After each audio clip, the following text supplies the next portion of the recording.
et même des sécrétions de neurotransmetteurs qui font que tu ne vois plus les défauts. Ça fait partie du coup de foudre. C'est ce qu'on appelle les yeux de l'amour. Ce qu'on dit, l'amour rend aveugle. C'est exactement ça. D'ailleurs, tu connais la suite de l'amour rend aveugle? Non. Non, l'amour rend aveugle, le mariage rend la vue. Bonjour tout le monde et bienvenue sur Légende. Aujourd'hui, notre invité, c'est Gilbert Boujaoudé. Gilbert Boujaoudé qui est thérapeute de couple et sexologue aussi. Il était déjà venu dans l'émission il y a quelques temps et vous aviez été très nombreux à lui demander de revenir pour faire un deuxième épisode. Alors aujourd'hui, ça va être spécial couple. On va essayer de parler vraiment de couple, comment améliorer sa relation de couple, comment faire en sorte qu'un couple puisse durer, les breaks, les ruptures, se remettre en couple, etc. On va parler de tout ça. Et notre partenaire pour cette vidéo, je voulais les remercier, c'est Emma, qui ont d'ailleurs été élus avec leur matelas Hybride 2, meilleur matelas de l'année en France en 2023. Donc, merci beaucoup à eux. C'est hyper important d'avoir un sommeil confortable, de bien dormir. Ça permet d'être de meilleure humeur, d'ailleurs. C'est hyper important au niveau du couple. On en parlera tout à l'heure, d'être de bonne humeur. Il y a des matelas pour une personne si vous êtes célibataire, voilà. Et s'il y a des matelas, évidemment, 2 places. Il y a aussi des oreillers, des sommiers, des protège-matelas. Il y a tout ça. Sur le site internet que je vous mettrai en lien dans la description, vous pouvez retrouver tout ça. C'est satisfait ou remboursé. Vous pouvez essayer un matelas pendant une période de 100 jours pour voir si ça vous satisfait, si vous dormez bien dessus. En plus, les matelas Emma possèdent une mousse à mémoire de forme qui permet de s'adapter à tout type de corps et à toutes les positions de sommeil. Avec Emma, vous pouvez vous assurer un sommeil réparateur, un vrai sommeil profond qui permet d'être vraiment de meilleure humeur le lendemain. On va en parler tout à l'heure, c'est très important en couple. Les matelas sont garantis pendant 10 ans. Vous allez voir, c'est fou. Vous avez même un test de 100 jours. Si jamais le matelas vous convient pas, vous pouvez le renvoyer gratuitement. Vous avez d'ailleurs sur le site, en cliquable sous la vidéo, la possibilité d'avoir la livraison gratuite, le retour aussi d'ailleurs.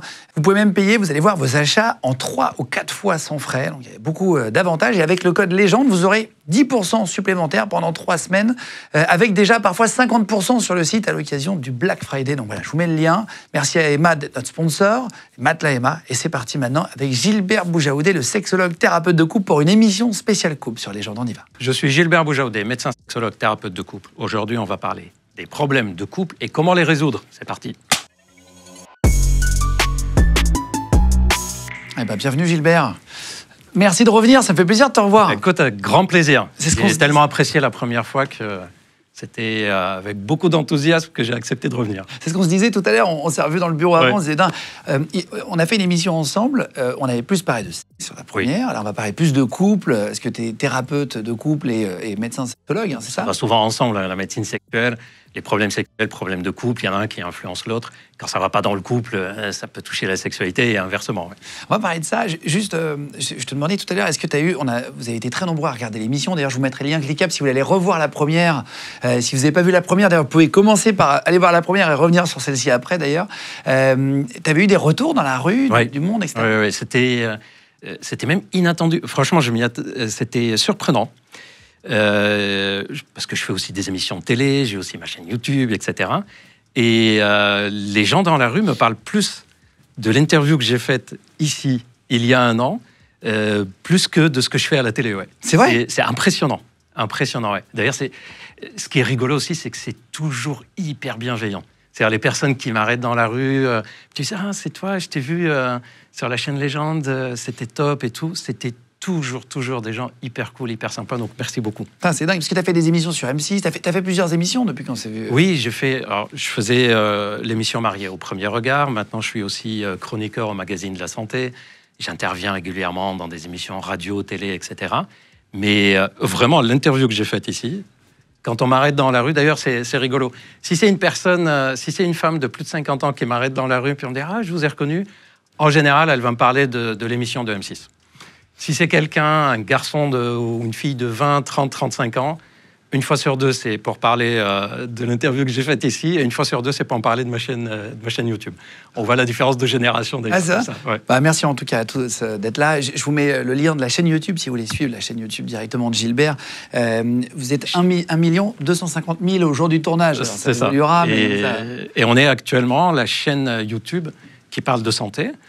qui fait le plus de vues par mois, on est aux alentours de 3 millions de vues par mois, ce qui est pour une chaîne santé très très important, puisque c'est pas le sujet le plus excitant du monde, la santé, mais pourtant c'est le plus important. Ça intéresse. Voilà.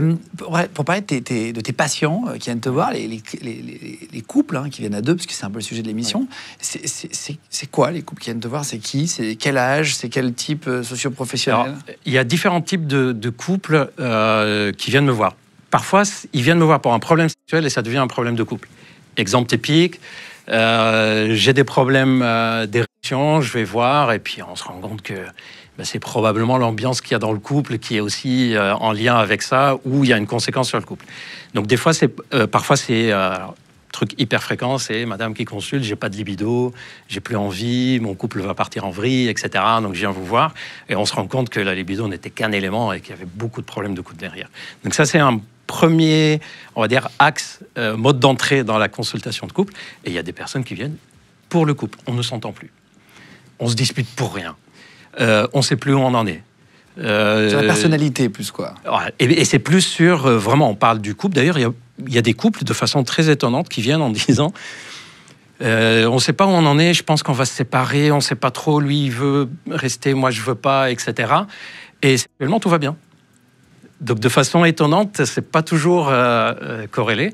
Et donc, il y a des personnes aussi qui viennent en disant « je ne supporte plus tel ou tel comportement ». Je peux plus me le voir.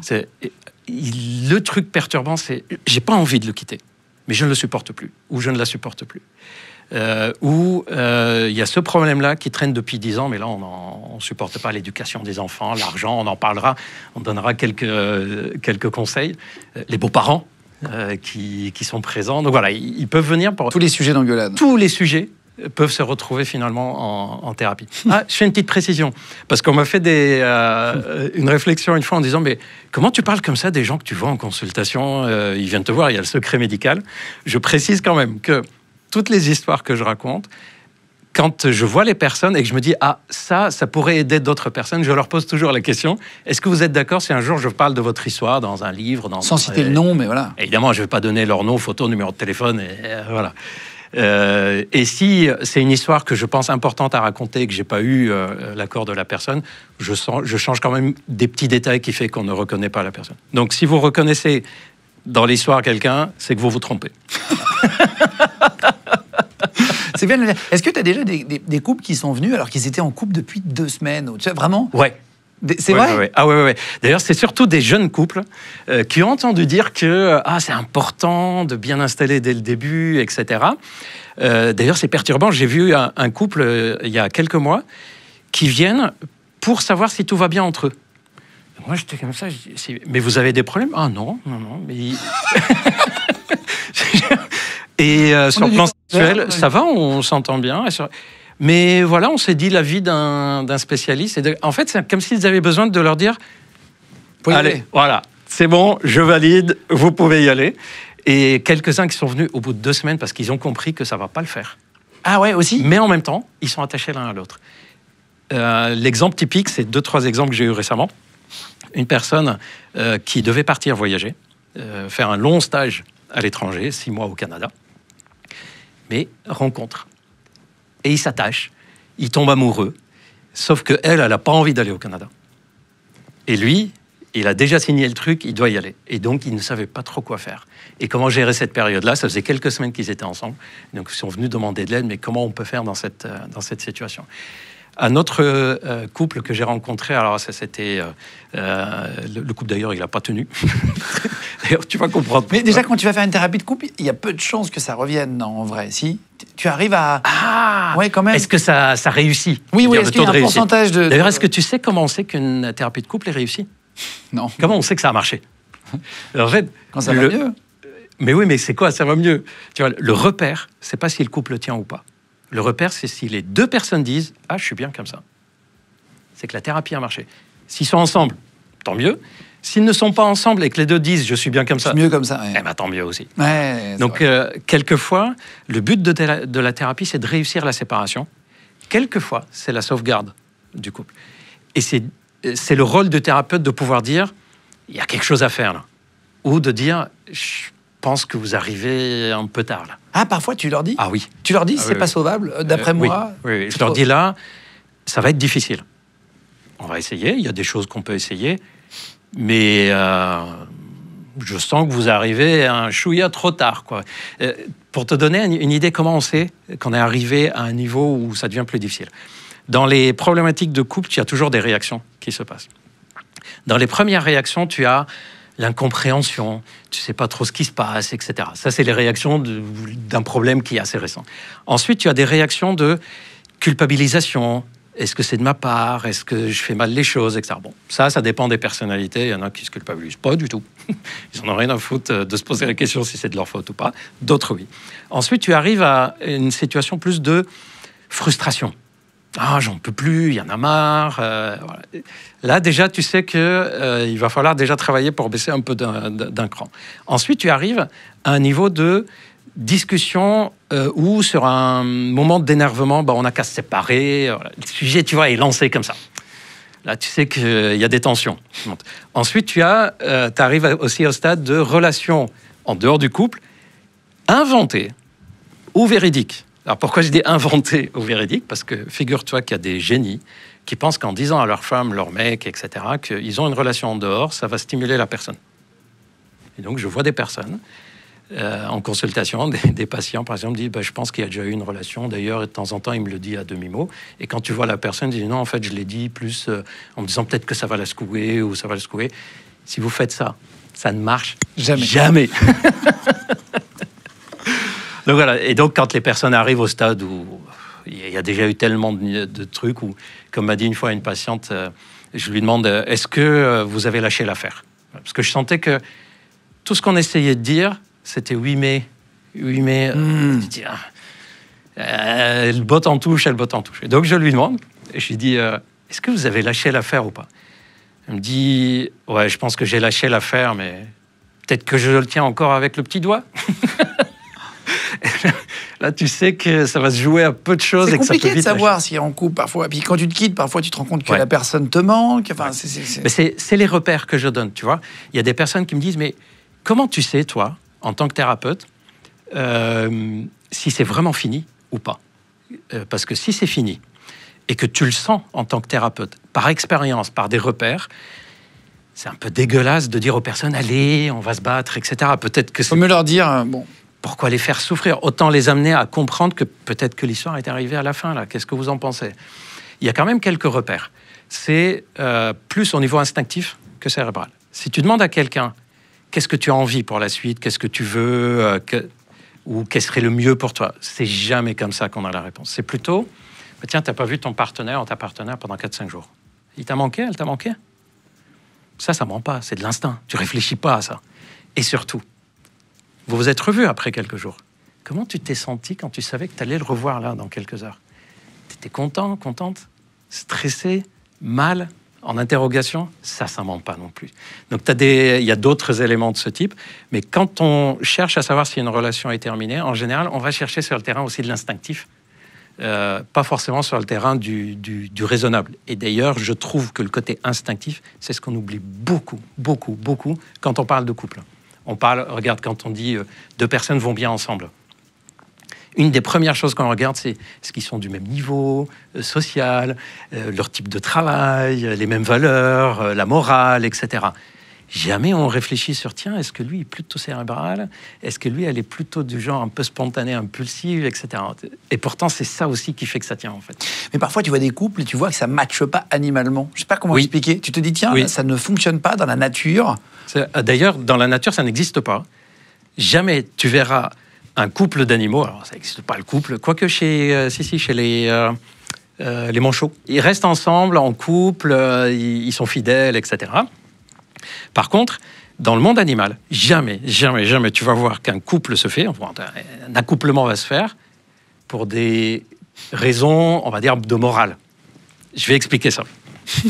Accrochez-vous. Parce que ça va vous perturber, vous allez voir.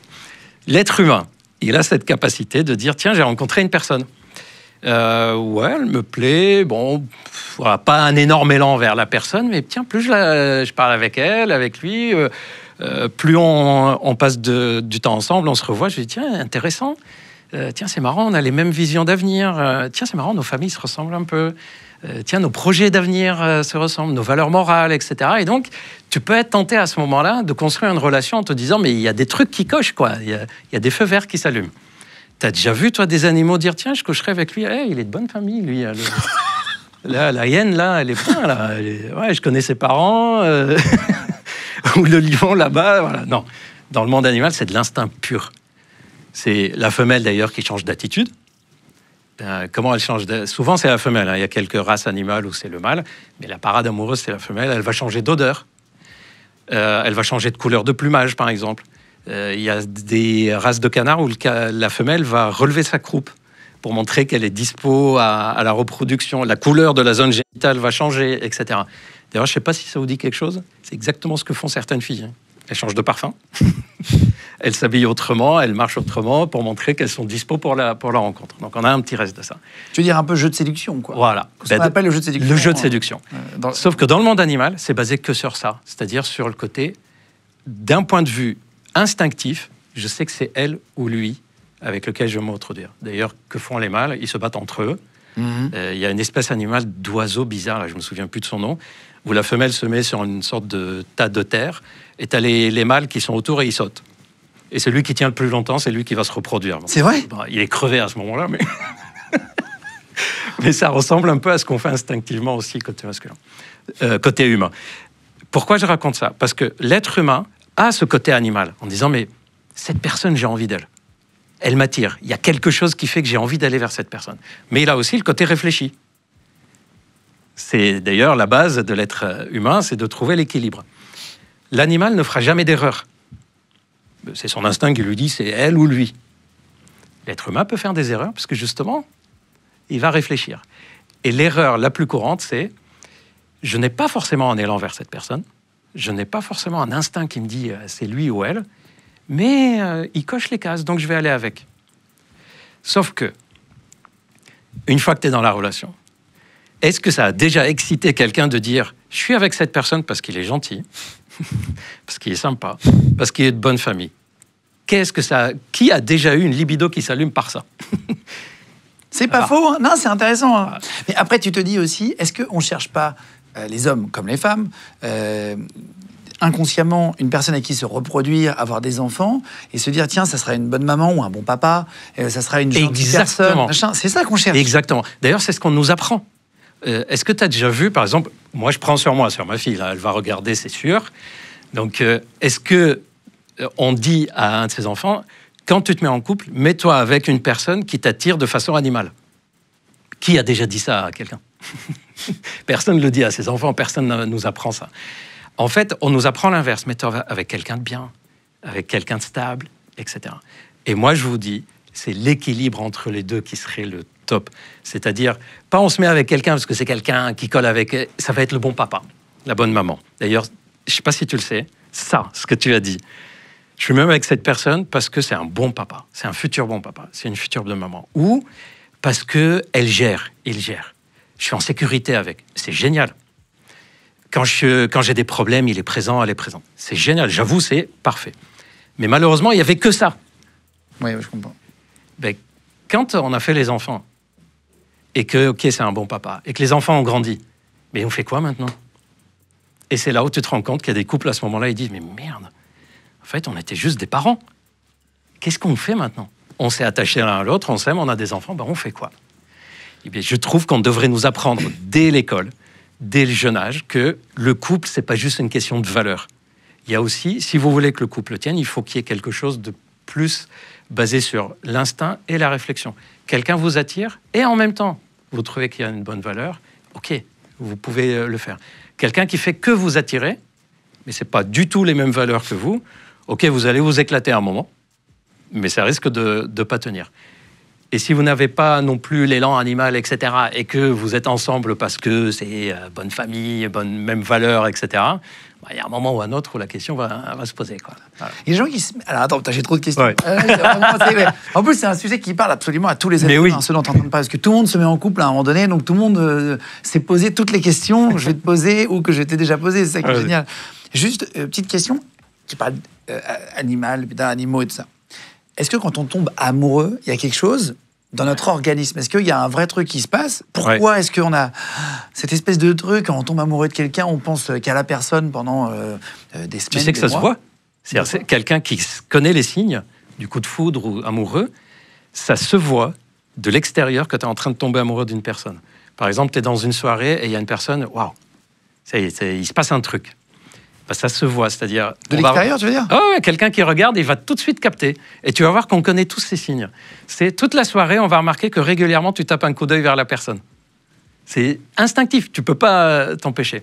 On va voir que quand tu regardes cette personne, tu vas avoir un regard de plus en plus insistant. D'ailleurs, si tu regardes de très très près, tu vois que les pupilles sont dilatées. Donc, si vous avez quelqu'un qui regarde souvent, qui a les pupilles dilatées, c'est soit il a pris de la drogue, soit il est amoureux.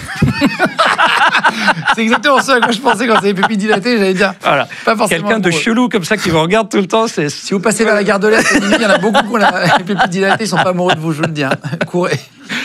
Ensuite, tu as le côté, tu sais, les palpitations, machin, les papillons dans le ventre. Il y a un truc. Voilà. Et donc, en fait, on a des choses dans le corps. On a des sécrétions de dopamine. Quand tu tombes amoureux de quelqu'un, c'est pratiquement comme tu prends de la drogue. D'ailleurs, regardez, quand tu es amoureux de quelqu'un, tu es capable de ne pas dormir de la nuit. Hein.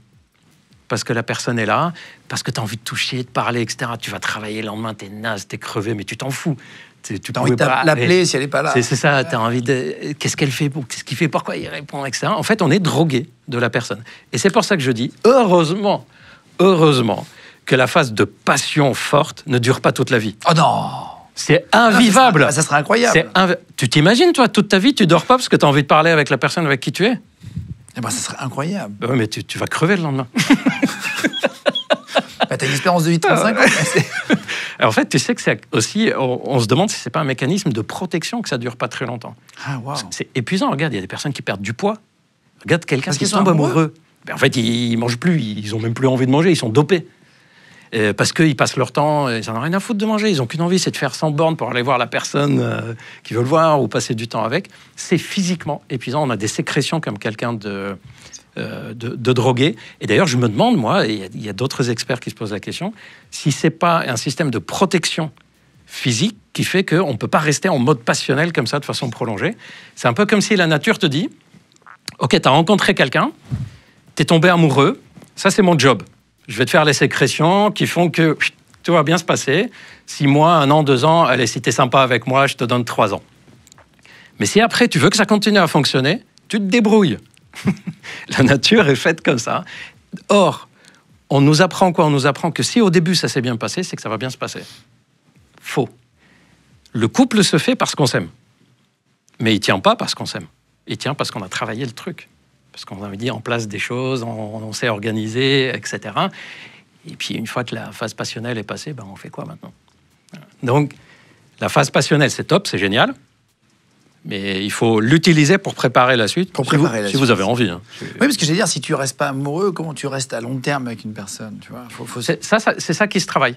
Par exemple, OK, on ne va pas perdre la passion. Okay. Beaucoup de personnes imaginent, là, les gens sont en train de dire, mais il est en train de nous dire qu'on ne peut pas rester passionné toute notre vie, c'est faux. En fait, on ne peut pas rester passionné toute notre vie, tous les jours.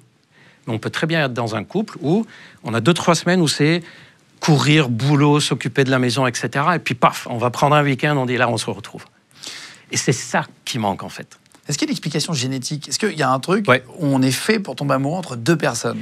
Ben, il y a quelques études qui ont montré que quand 2 personnes tombent amoureux, les gènes qu'ils ont sont des gènes qui donnent des descendances sans trop de risques de maladies génétiques. C'est comme si... Putain, c'est fou. Ouais. C'est comme si, par exemple, tu rencontres quelqu'un et tu dis « Waouh, je suis amoureux. » C'est comme si c'était un reste du monde animal qui te dit, avec elle, la reproduction peut bien se faire, quoi. Alors, c'est pas confirmé à 100%, mais moi, je serais pas surpris que ça soit vrai. D'ailleurs, il y a des personnes qui me l'ont dit, hein, en consultation. Ils m'ont dit, c'est bizarre, docteur, les fois où je passe des super moments avec une personne et je sens que je tombe amoureux, c'est pas forcément la personne qui correspondait à mes valeurs. Comme s'il y a quelque chose de plus fort que moi, d'instinctif qui vient de très loin, qui me dit c'est elle. On est en train de dire instinctif, pas instinctif, etc., le couple. Tu sais que de façon totalement naturelle, on ne sait pas si l'être humain est fait pour vivre en couple. Par exemple, est-ce qu'il est fait pour être polygame, monogame, polyandre, monoandre? Chez des espèces animales, on est capable de le dire. Génétiquement, on est capable de dire telle espèce est faite pour être monogame, polygame, monoandre. Je ne sais pas ce que c'est que monoandre. Ah, parce qu'on dit toujours polygame, un homme avec plusieurs femmes. Polyandre, c'est une femme avec plusieurs hommes. D'accord. C'est vrai qu'on l'utilise peu, mais il y a quelques sociétés comme ça, polyandre. Par exemple, chez on sait que les perroquets, c'est hyper jaloux. Tu mets un perroquet mâle, femelle, tu les fais reproduire une fois, tu fais rentrer une autre femelle dans la cage, c'est la bagarre. Hein. Il n'y a plus de plumes. Ouais. C'est vrai? Ah oui, c'est hyper jaloux. Les flamants roses qui sont souvent représentés, c'est comme le signe. Un peu calme. Ah. C'est romantique et tout. Les flamants roses, dès que la descendance peut marcher, se débrouiller, mâles et femelles ne se croisent plus jamais de leur vie. Hein. Ils se cassent et voilà, c'est fini. On a fait notre job, c'est terminé. Voilà. Donc on sait que chez les animaux, c'est comme ça. L'être humain est tellement complexe qu'on n'arrive pas à savoir. Moi, je fais partie des personnes qui pensent que l'être humain est prévu pour être serial monogame. C'est monogame, puis une autre relation, puis on la termine, puis une autre relation, etc. Ah, mais du coup, tu construis jamais rien. Bah si. Comment tu construis une relation? Ça, c'est ce qui est plus ou moins instinctif chez l'homme. Mais tu peux très bien réussir. J'ai des couples qui sont ensemble depuis plus de 40-50 ans. Je te jure, à chaque fois que je les vois en consultation, j'ai la chance maintenant que j'ai plus de 25 ans. Donc il y a des personnes que j'ai commencé à suivre il y a 20 ans et je continue à suivre. Tu as plus de 25 ans d'ancienneté au travail, tu veux dire? C'est ça que tu disais. Pourquoi j'ai dit quoi? Non, t'as dit j'ai plus de 25 ans. Ce qui est vrai aussi. Hein. Oui. Voilà. 26, 27 dans ces eaux-là. Voilà. Alors, donc plus de 25 ans d'activité. Donc j'ai vu des personnes qui vieillissent ensemble. Il y a des couples. J'ai pas envie qu'ils partent de la consultation tellement ils dégagent la sérénité. Ça fait 40-50 ans. Et d'ailleurs, si ça vous intéresse, je vous dirai le secret de ces couples, parce que j'ai beaucoup réfléchi dessus et je me suis dit, quel est le point commun à ces couples-là que je vois, qui depuis 40 ans sont ensemble, sexuellement ça se passe bien, dans la vie de tous les jours ça se passe bien, et n'ont qu'une envie, c'est que la vie leur donne encore 40 ans de plus. Mais il y a quelques secrets pour ça, je pourrais les dire tout à l'heure. On va y revenir là-dessus. Ouais. Juste, tu as parlé, j'en sais sur autre chose, mais de serial monogame. Ouais. Pour toi, on est fait... Mais je ne comprends pas le principe. C'est-à-dire quoi? Tu as des relations de 5-10 ans, puis tu passes à une autre personne. Tu fais, en fait, tu as plusieurs femmes de ta vie, plusieurs hommes de ta vie. Voilà, c'est une impression que j'ai, parce que quand socialement, tu donnes la liberté à un être humain de faire sa vie de couple comme il l'entend, sans qu'il y ait la pression financière. Donc là, je parle de s'il n'y avait pas tout le côté social. Les enfants à éduquer, financière, etc. Mais en fait, il ferait quoi, l'être humain? Mais j'ai l'impression que s'il n'y avait pas tout ça autour, spontanément, ça serait une relation de quelques années, puis on arrête, puis on reprend. Sauf qu'il faut pondérer ça par le fait que s'il y a des enfants, non, on va tenir compte de ça. Financièrement, surtout dans le passé, financièrement, on en tenait compte beaucoup, par exemple, pour les femmes. C'est pas pour rien que l'infidélité féminine, par exemple, a rejoint l'infidélité quasiment masculine. Ça a explosé, l'infidélité. Beaucoup plus par rapport à... Ça a triplé en 30 ans. Et même les raisons pour lesquelles... Dans le passé, il y avait très peu de femmes qui osaient dire « je veux me séparer ». De nos jours, elles le disent. Dans le passé, tu voyais jamais, par exemple, il y a 30 ans, moi, quand j'ai commencé il y a 20-25 ans, j'entendais rarement une femme qui dit « non, je l'ai quitté parce qu'il était éjaculateur précoce ». De nos jours, oui. Ça pose pas... Elle lui dit même d'ailleurs, je vois beaucoup de personnes qui viennent téléconsulter sur la plateforme sur Charles.co. Elle m'a quitté parce que j'étais éjaculateur précoce, j'ose pas faire d'autres rencontres. Donc tu vois, il y a quand même beaucoup d'évolutions comme ça qui font que tout ça, ça impacte sur la vie du couple en fait. Est-ce qu'on peut tomber vraiment amoureux en un regard? Il y a une phrase que j'ai lue, je me souviens plus qui est-ce qui l'a dit. Tu connais la différence, la phrase c'est ça, tu connais la différence entre un coup de foudre et l'amour éternel? C'est que le coup de foudre dure un peu plus longtemps. En fait, oui, on peut tomber amoureux juste comme ça en voyant. D'ailleurs, il y a des personnes qui te disent, j'ai été dans une soirée, j'ai vu une personne et waouh, scotché. Et là, je suis sûr que les gens qui sont en train de nous regarder, ils vont mettre des commentaires, oui, ça m'est arrivé. On sait que ça arrive. Ce qu'on ne sait pas, c'est est-ce que ça va tenir ou pas? Parce qu'en fait, tu tombes amoureux spontané. Tu viens juste de voir la personne, mais tu sais rien d'elle. Si ça se trouve, 3 mois plus tard, tu vas découvrir qu'il est radin. Et t'as beau eu le coup de foudre au début, ça peut casser un peu de l'admiration. D'ailleurs, c'est un des motifs de séparation. Ou 6 mois plus tard, tu vas découvrir qu'en fait, il est tout le temps dans le jupon de sa mère, ou elle peut rien faire sans demander l'avis de son père. Ben, même si tu as eu le coup de foudre au début, Voilà. Ouais, ça peut te fatiguer à long terme. C'est ça. Ça peut casser l'admiration, en fait. C'est plus que la fatigue. Faut pas oublier que quand tu es amoureux de quelqu'un, il y a de l'admiration. D'ailleurs, C'est vrai. il y a des choses qui vont pas que tu vois pas. Que tous tes potes, moi, ça m'est déjà arrivé, que des potes me disent mais tu vois pas. Mais non, quand tu es amoureux, en fait, tu vois pas certains. Et même après, tu le sais que telle personne avait tel défaut, mais c'est comme si tu le savais sans que ça te touche, quoi. Et ça, on sait que c'est biologique, par exemple. Parfois, tu as des potes qui te disent, t'es sûr là de... Ouais. Et vous allez pas ensemble. Comment ça, vous allez pas ensemble? Mais moi, je trouve qu'on est génial comme ça. Ouais, tu vois plus pareil les gens. Ouais. Et en fait, c'est biologique.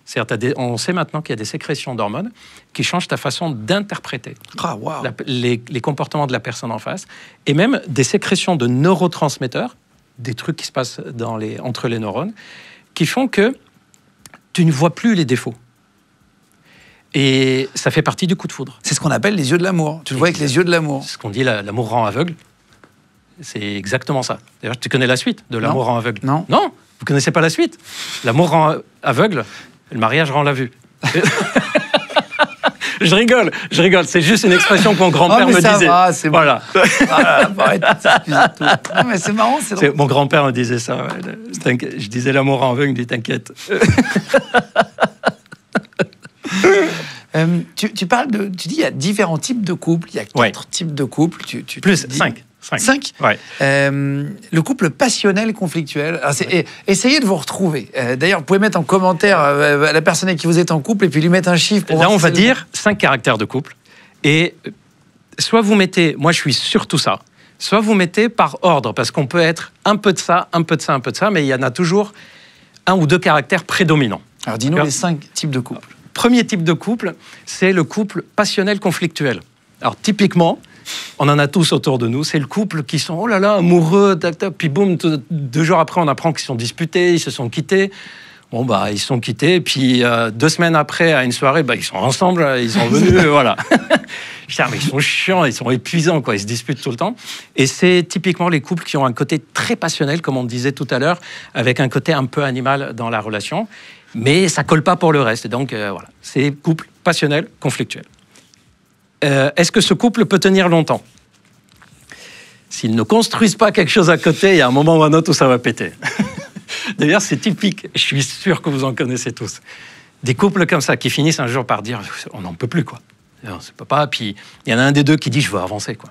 Je veux avancer dans ma vie ». Et donc ça s'arrête. Sauf que si 10 ans plus tard, ils se recroisent, eh bien, tu as le même truc qui peut recommencer. Ah oui, ça ne s'arrête jamais. Mais ils ne se sont pas séparés parce qu'il n'y a plus la passion. Ils se sont séparés parce que c'était invivable. Donc, c'est un couple particulier. Deuxième type de couple, c'est le couple qu'on peut appeler mélodrame. C'est les couples qui, dès les premières rencontres, il y a un truc qui s'est passé. Elle a perdu sa mère quelques semaines après. Lui, il a été licencié 3 mois plus tard. Bref. Et c'est typiquement le genre de couple qu'on aime beaucoup. Mais à chaque fois qu'on les vend, on dit « Putain, qu'est-ce qu'ils vont encore nous dire ?» Ou « Ah non, on les invite pas, ça va plomber encore la soirée. » tu vois. Et c'est un couple qui peut tenir très longtemps parce que justement, ils construisent très très vite un soutien en fait entre eux. Comment tu les appelles, eux? Les mélodrames. C'est exagéré, hein, bien sûr, mais voilà, c'est imagé. Mais c'est un couple qui a appris très vite à gérer des choses. Et ça, c'est des couples qui peuvent être des super parents. Parce qu'ils ont appris à être complémentaires, à se soutenir, etc. Voilà. Par contre, ça, c'est typiquement le genre de couple qui, 10-15 ans plus tard, quand ils ont construit tout ce qu'ils ont à construire, ils disent « Putain, mais en fait, on n'a jamais appris à s'amuser ensemble. » Et ça, j'en vois beaucoup en consultation. J'ai vu récemment un couple comme ça en consultation. Lui, il avait consulté au départ pour un problème d'éjaculation.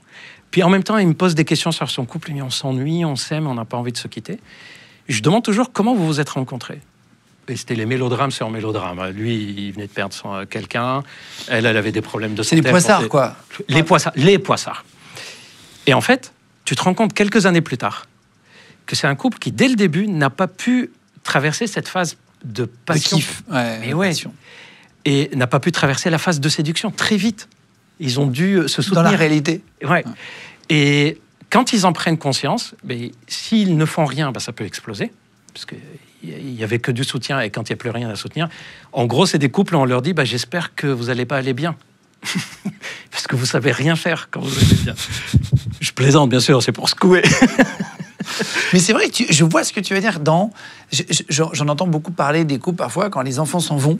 Oui. 15, 18 ans. Parfois, il y en a qui vont faire des études un peu à l'extérieur, donc ils sont plus là la semaine ou plus là le Là, ils se week-end. regardent dans le blanc des yeux en disant mais on fait Et en fait, ils ne savent maintenant pas quoi faire ensemble. Ouais. Et alors, soit c'est un couple qui, au départ, était très vivant, mais il a complètement oublié. Il s'est basculé totalement en mode parent, gérer la maison, etc. Et donc là, ils sont là, merde, on ne sait plus comment on fait. Soit c'est un couple qui, dès le départ, ne l'a pas. Et là, le couple dont je parle, que j'ai eu en consultation, quand j'ai discuté avec eux, je leur dis, mais dites-moi, au fait, est-ce que vous avez le souvenir d'avoir eu une période de 3-6 mois où vous étiez juste bien à deux, où votre job était juste de passer des bons moments? Ils se sont regardés, il n'y en a pas un qui était capable de se souvenir d'une semaine. Et là, je leur ai expliqué que ce qui peut sauver son couple, ce couple-là, c'est le fait de faire ce qu'ils n'ont pas fait il y a 10 ans au démarrage.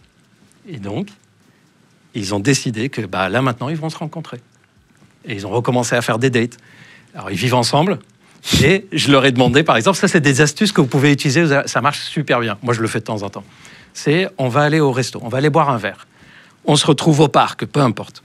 Sauf qu'avant, on n'est pas à la maison en train de dire, au fait, la facture EDF, tu l'as payée, ouais. Et n'oublie pas, il y a la baguette à sortir du congèle. Non. Chacun se prépare. Il y en a un qui est même à l'extérieur de la maison, si vous voulez, l'autre à la maison. On prend son temps, comme si on ne se connaît pas et qu'on va se rejoindre, tout en sachant qu'on se connaît. Donc, en fait, on se remet un peu dans le trip. Séduction. Voilà. Donc ça, c'est le couple mélodrame, et on est parti. Numéro 2. Troisième couple. Le couple raisonnable. Je sais pourquoi tu rigoles. C'est le couple un peu chiant, quoi. Mais c'est un couple qui mélodrame, tenir... c'est chiant aussi. Non, il y a de la vie. Il se passe quelque chose, quoi. Ah, mélodrame, ouais. Ouais, mélodrame, il y a des drames, ils se soutiennent, etc. Le couple raisonnable, c'est... OK, on est organisé. Tel jour, c'est pour faire ça. Les enfants, on fait tel jour. Ouais. Il y en a qui rigolent. Je pense que l'équipe, il y a 2 couples. Et tu as des couples comme ça qui peuvent tenir très longtemps. Ça leur va très bien. En général, c'est des personnes très cartésiennes. Tu vois, et même un peu perturbées par la passion. C'est « Ouh, je ne sais pas comment gérer ça. Ouf, c'est que ça passe, non, mais c'est bien. » Ou un peu mal à l'aise avec les émotions. Si tu veux. Et donc, ils installent un mode de vie. C'est un couple qui peut tenir très longtemps, sauf si un des deux évolue avec le temps. Par exemple, tu as des personnes qui sont raisonnables par nature. Ils sont comme ça. Et d'autres personnes qui sont raisonnables par éducation. Sauf qu'intérieurement, ils ont un côté très vivant. Et puis un peu à la fois, ils s'éloignent de l'éducation et disent « Mais en fait, moi je sens que je peux m'amuser, quoi, je peux faire autre chose. » Ça peut commencer à poser problème. Si ça vous arrive, surtout, vous ne dites pas à l'autre « Ah, t'es chiant, tu t'amuses jamais. » Vous lui dites « J'ai envie de m'amuser. » Ouais, d'accord. Okay. C'est comme ça que tu voilà. prends par la main. Pour lui donner la chance de changer, quoi. C'est des gens qui sont plus calmes, ça, en général? Oui. C'est raisonnable. C'est vraiment le raisonnable. C'est les cartésiens. Et d'ailleurs, c'est des couples qui durent, pardon. Ça peut durer très longtemps, oui. Ça peut durer très longtemps, sauf si un des deux change. Et d'ailleurs... Putain, j'ai tellement un couple comme ça d'amis, là, tu sais, c'est... Et ils sont géniaux. En photo de profil, des lunettes avec des flamants roses, genre ça s'amuse un peu, mais ça s'amuse pas trop non plus. Voilà, c'est raisonnable. Tu sais, quand tu veux montrer que tu t'amuses, dans ta photo WhatsApp... Tu bois un verre, mais pas 2. Oui, on a tous un pote comme ça. Voilà. Tu rentres à 22h, pas à 23h. Ouais. Et ça peut tenir très longtemps. Ah, mais c'est les couples qui vont pas bouger. Par contre, tu vois, là, on en rigole parce qu'on a l'impression que c'est chiant. Ah non, pas du tout. Typiquement le genre de couple. Pas de jugement. Typiquement le genre de couple sur lequel on va compter quand on a un problème. Ouais, putain, il est fort. Parce qu'on sait... C'est les couples chez qui je vais pleurer quand ça va pas. Voilà, parce qu'on sait que ça va être... Voilà, on va nous ramener tranquillement sur Terre, etc. Ah, ouais. Donc, chaque fonctionnement, d'ailleurs, tu l'as dit, pas de jugement. Les gens qui me suivent sur Charles.co savent, je répète tout le temps, jamais de jugement, ni de valeur, ni de morale, ni sociale. Et je répète tout le temps la phrase suivante. Si quand je meurs, vous retenez de moi que la phrase que je vais dire maintenant, je serai super content. Pas juge, pas complice, pas encourageant, pas bridant. Il ne reste plus rien du coup. Si, on accompagne, on est objectif, et on n'est pas là pour dire aux gens quoi faire. Pas sympa, pas méchant, pas chaud, pas froid. Tu dis tout et son contraire. Raisonnable.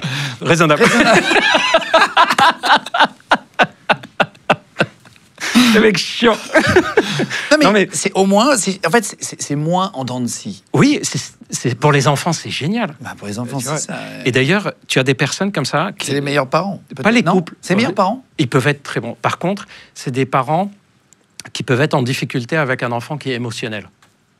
qui a une vie émotionnelle assez vivante. Un enfant qui a du caractère. Voilà, on va lui demander d'apaiser, de contrôler. D'ailleurs, tu as des personnes très cartésiennes cérébrales comme ça, qui sont comme des rocs sur lesquels on peut tenir, mais qui peuvent devenir justement des rocs qu'on ne peut pas bouger. Et c'est typiquement le genre de personne, tu te mets avec en couple, et au début tu te dis, mais qu'est-ce qui me plaît chez cette personne? Il est solide. Il n'est pas du genre à craquer pour un rien, quoi. Puis un peu à la fois, tu te rends compte que c'est pas juste qu'il craque pas pour un rien, hein. Il s'exalte pour rien non plus. Alors, attends, En fait, tu vois, c'est des personnes à qui tu dis, tu sais pas quoi, mon pote, il a perdu ses parents dans un accident horrible. Et ouais, ça arrive. Au fait, j'ai une super note. Ça s'appelle un psychopathe. Non, c'est gestion de l'émotion, tu vois. Il n'est pas indifférent au truc, mais ok, je contrôle. Le psychopathe, il est indifférent. Il fait pas semblant. Il est incapable d'avoir la moindre émotion. Lui, c'est tout en gestion. Ah, je suis dans une période difficile, tout ça. Ouais, je sais, ça arrive. C'est dur, mais ça va passer. Et donc, au début, en fait, si tu es du genre à pas être bien dans ta peau, ben, ça peut te rassurer, quelqu'un comme ça. Puis quelques mois après, putain, j'ai besoin que ça vit, quoi. J'ai besoin qu'il y ait un peu de mouvement en face. Un peu, voilà. Et ça arrive parce que, en fait, au début, on se dit, ah, il a ce côté-là, ou elle a ce côté-là. C'est quand on découvre qu'il a que ce côté-là. Que ça énerve, tu vois ce que je veux dire? Et en fait, c'est pour ça que ce temps de découverte au début, il est hyper intéressant. Puis il y a un autre truc qui explique ça. Ça dépend de ta relation d'avant. Exemple, imagine que tu étais dans une relation avant où la personne était totalement imprévisible, épuisante. C'est, tiens, on a décidé d'aller ce soir à tel endroit. Oh non, ça me saoule, finalement, on va à un autre endroit. Ouais, mais ils nous attendent. Oh non, j'ai pas envie d'y aller. Quelqu'un d'hyper impulsif. Volatile, changeant. Voilà. Ouais, tu vois. C'est évident que la relation d'après que tu vas avoir, tu vas fuir ça. Tu voudras... Ouais, c'est vrai. Tu vas le fuir. Tu vas dire, ah putain, elle est calme.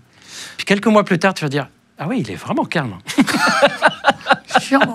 Et c'est pour ça que je conseille toujours que quand on fait le choix du couple, de toujours prendre ce recul en disant, comment je me vois dans 6 mois avec ça?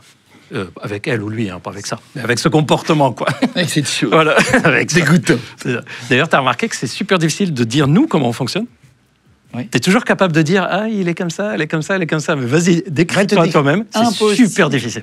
C'est vrai, c'est plus facile de parler des autres que de soi. Ouais, super difficile à s'analyser. Ensuite, tu as le couple sociable ou extériorisé. Ça, on en connaît aussi tous. Ils ont besoin d'être avec toujours une bande de potes. Ils sont toujours avec des amis. D'ailleurs, c'est souvent pas fusionnel. C'est-à-dire, ils n'ont pas besoin d'être que à deux. Et ils vont plutôt sortir chacun de son côté, se rejoindre après. Ouais, c'était génial. C'est typiquement le genre de personne qui est en couple, mais qui vient avec toi avec une bande de potes célibataires une semaine quelque part, quoi. Et tout va bien. Voilà, ils ont besoin de ça. C'est des couples qui peuvent tenir très longtemps, parce que justement, il y a une sorte de liberté. Par contre, tout le monde n'est pas capable d'être dans ce type de couple. Là, les personnes qui nous regardent, ils disent « Quoi ? On est en couple et elle part 4 jours avec des copines célibataires, ou elle sort tout le temps sans moi, il sort tout le temps sans moi, ou on est tout le temps avec des amis, on est rarement ensemble. Moi, je ne supporterais pas. » Donc, il y a des personnes qui peuvent vivre ça, d'autres non, mais ça peut tenir très, très longtemps, ce genre de couple équilibré. Et le 5e, c'est l'opposé. C'est le couple fusionnel. On fait tout ensemble. Et tout ce qu'on fait, ça doit être à 2. On fait les projets à 2. C'est pas très loin du couple raisonnable, non ? Non, le raisonnable, c'est ce qu'on fait est raisonnable. Là, on peut faire des folies, mais à 2. On peut partir sans dire à personne où on part, mais à 2. Par contre, on va inviter peu de monde. On n'a pas un cercle d'amis très, très élevé. On est bien à 2, en fait. On se suffit l'un à l'autre. Et récemment, j'ai eu en consultation un couple comme ça. En fait, à la base, c'était parce qu'un des deux n'allait pas bien. Il a été voir un psychiatre qui lui a conseillé de venir me voir parce que dans le suivi, ils ont identifié qu'il y avait quelque chose dans le couple qui n'allait pas. Et en fait, c'est un couple très fusionnel. Sauf que lui, entre deux, il a changé. C'est-à-dire un peu à la fois, il s'est rendu compte qu'il était fusionnel avant parce que ses parents étaient comme ça. Et pour lui, c'est comme ça que le couple fonctionne. Puis un peu à la fois, avec le temps, il s'est rendu compte que c'est différent pour lui. Et il m'a dit, je commence à ne pas être bien, je n'ose pas lui dire. Parce que j'ai peur qu'elle pense que je l'aime plus. Parce que si avant je faisais tout avec elle et maintenant je lui dis non, je ne vais plus faire tout avec toi, Elle va dire, ah, bah, tu m'aimes plus, etc. Donc, il avait besoin d'aide là-dessus. Donc, on a commencé déjà par expliquer à la partenaire et aussi par changer des petits détails. Par exemple, ils allaient chez le coiffeur ensemble. C'est-à-dire, quand elle avait rendez-vous chez le coiffeur, c'était noté sur l'agenda du mec. Ah, waouh. Et inversement.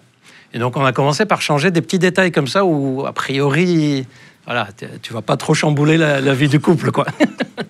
Et donc, un peu à la fois, on a réussi à travailler. Et pour info, les personnes qui sont fusionnelles, souvent, on retrouve un des deux qui a, je sais pas si tu vois où je veux en venir, vous me dites dans les commentaires si vous voyez où je vais.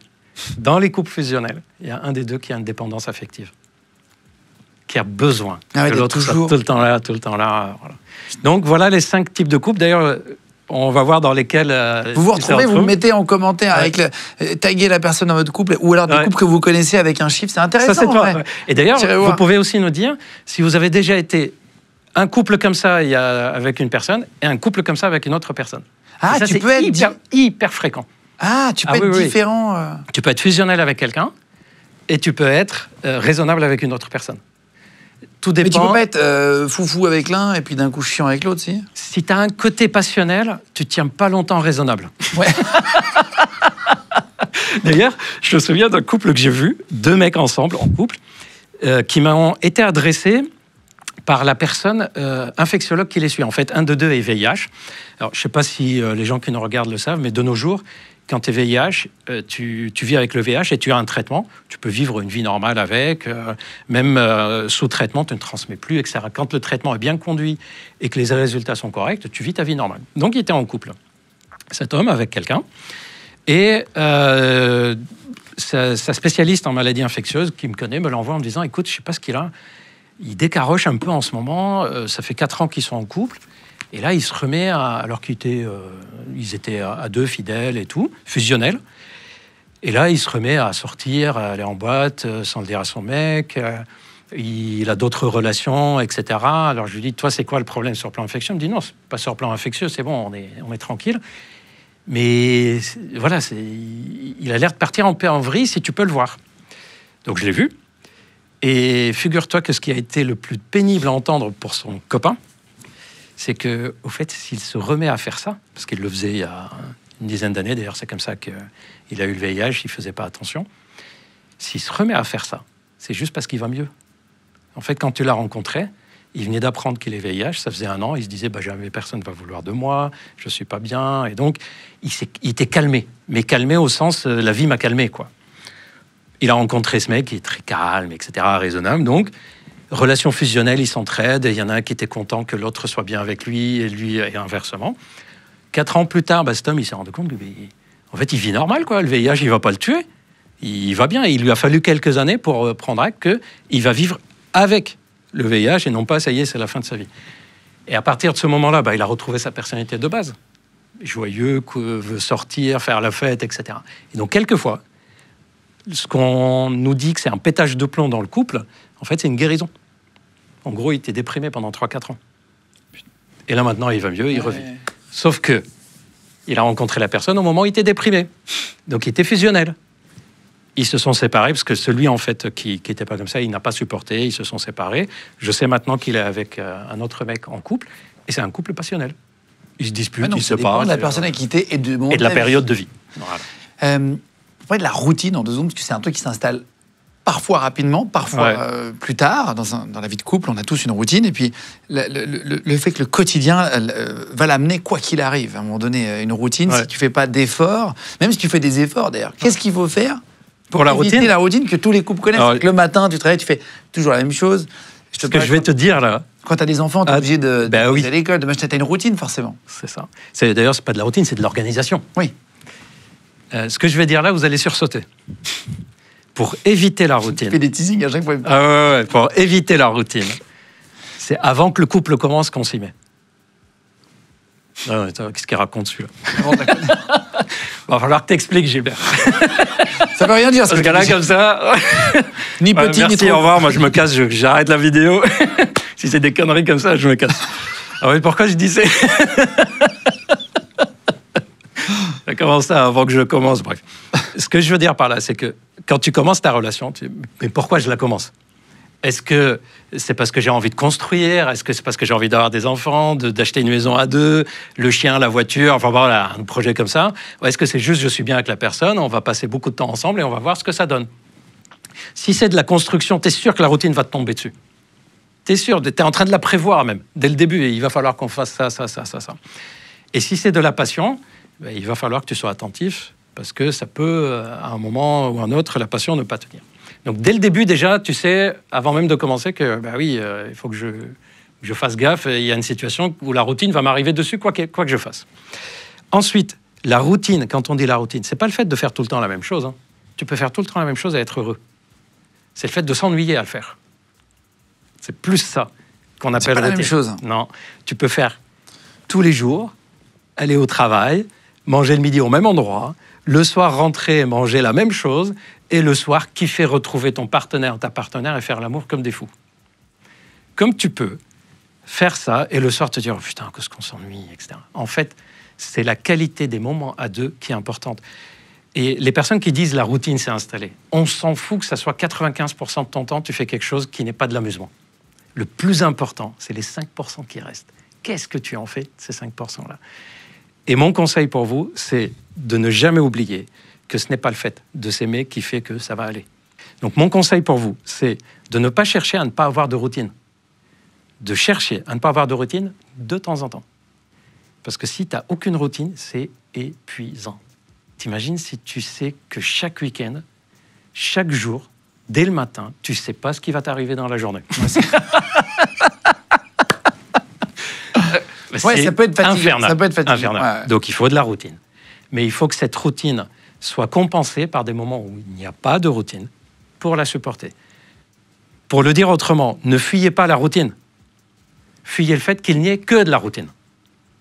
C'est l'objectif, c'est d'un week-end de temps en temps retrouver un moment, un soir de temps en temps. Ça peut être écrit, tiens, tel jour, telle heure, on va faire ça, c'est autrement, c'est toi qui décides, etc. On peut sortir de la routine ou après c'est compliqué quand il y a... Si, on peut sortir. Ouais. Sauf quand les deux le veulent, hein. Les fusionnels.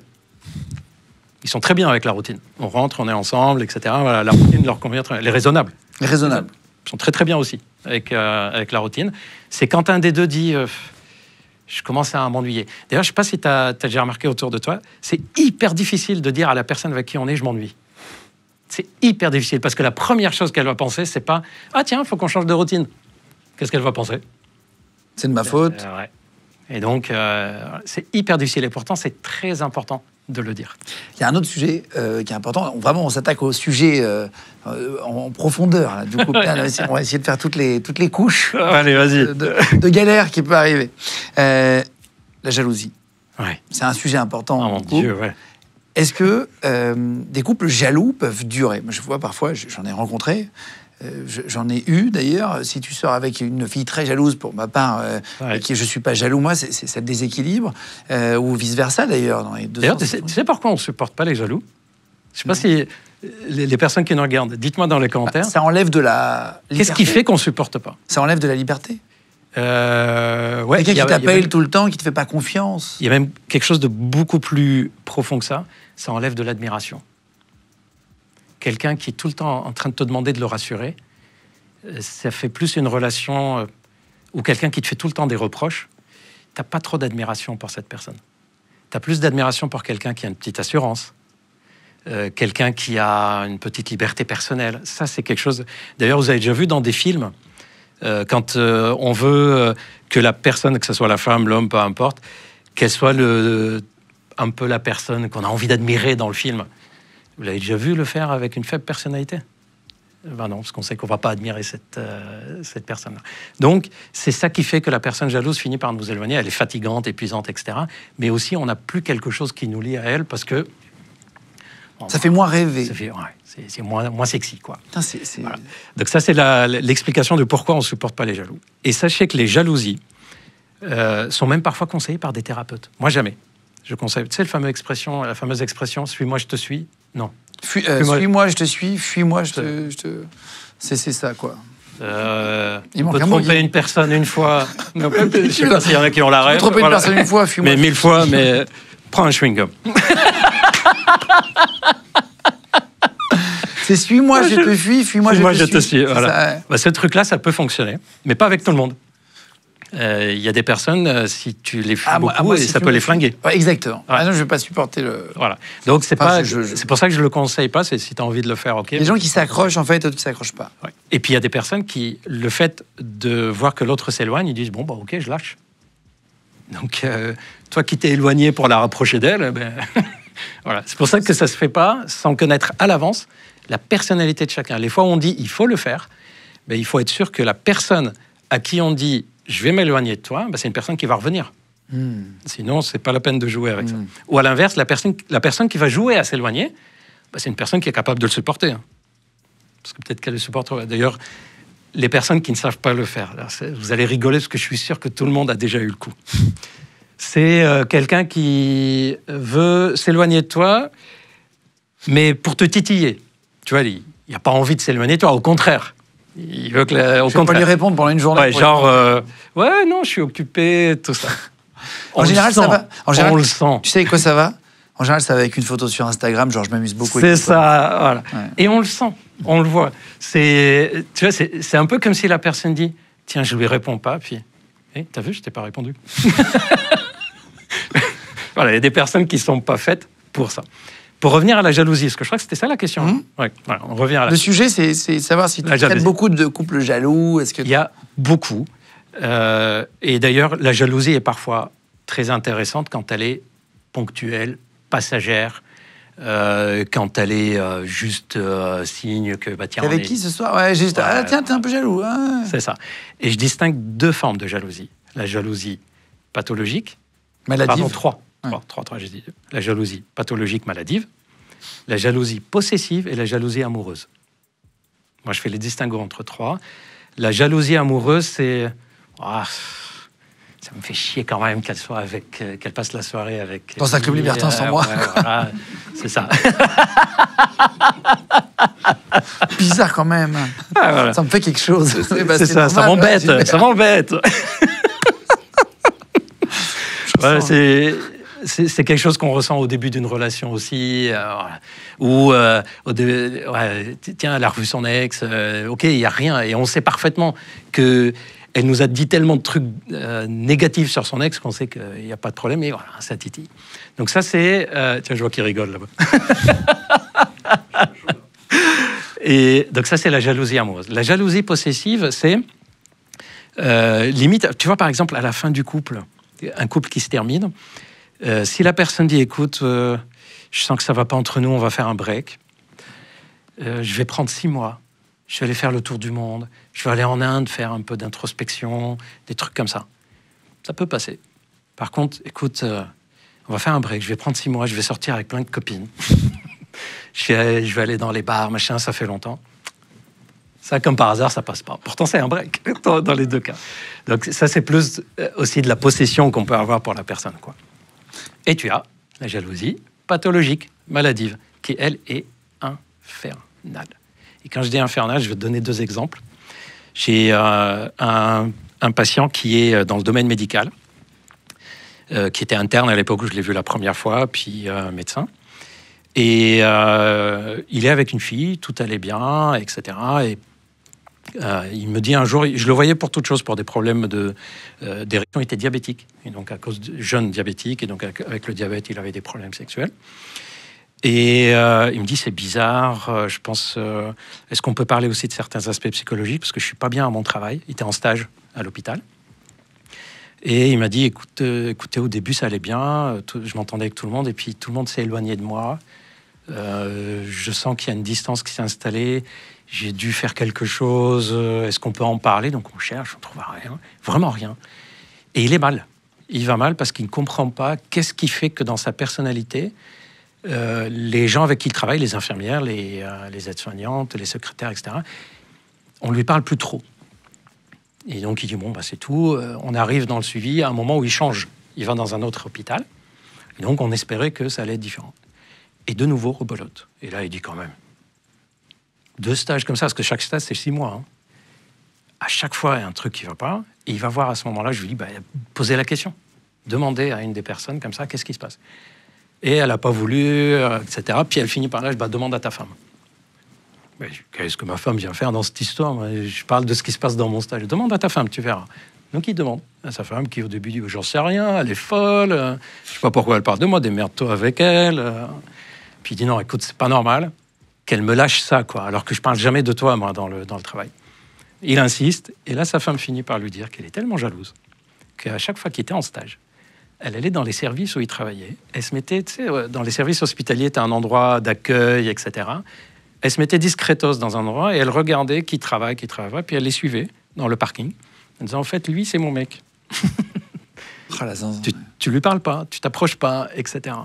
Et en fait, c'est comme ça que le mec a fini par se rendre compte que, de comprendre pourquoi les équipes ne lui parlaient plus. Oh là là. Et donc, il m'a dit, je fais quoi? Je la quitte? Bah, t'as envie de faire quoi? Non, honnêtement, dans ces cas-là, on dit à la personne jalouse, ça va pas.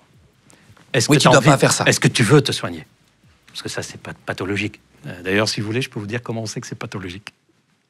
Comment on le repère? Parce que quand quelqu'un est jaloux, on ne sait jamais en disant la personne jalouse trouve toujours que c'est pas elle le problème, c'est son comportement. Ça s'appelle un couple. Hein. Ah, ouais. En général, c'est toujours le Règle numéro 1, c'est elle qui a toujours raison. Règle numéro 2, c'est toi qui as toujours tort. Ah, je rigole. Alors, la personne jalouse, en fait, elle dit, mais moi, quand il sort pas avec ses potes, quand il regarde pas les nanas, etc., mais moi, je vais bien. Ben ouais, mais c'est pas normal qu'il soit obligé de faire attention à ça. Donc, c'est difficile d'amener la personne jalouse à prendre conscience qu'elle est jalouse.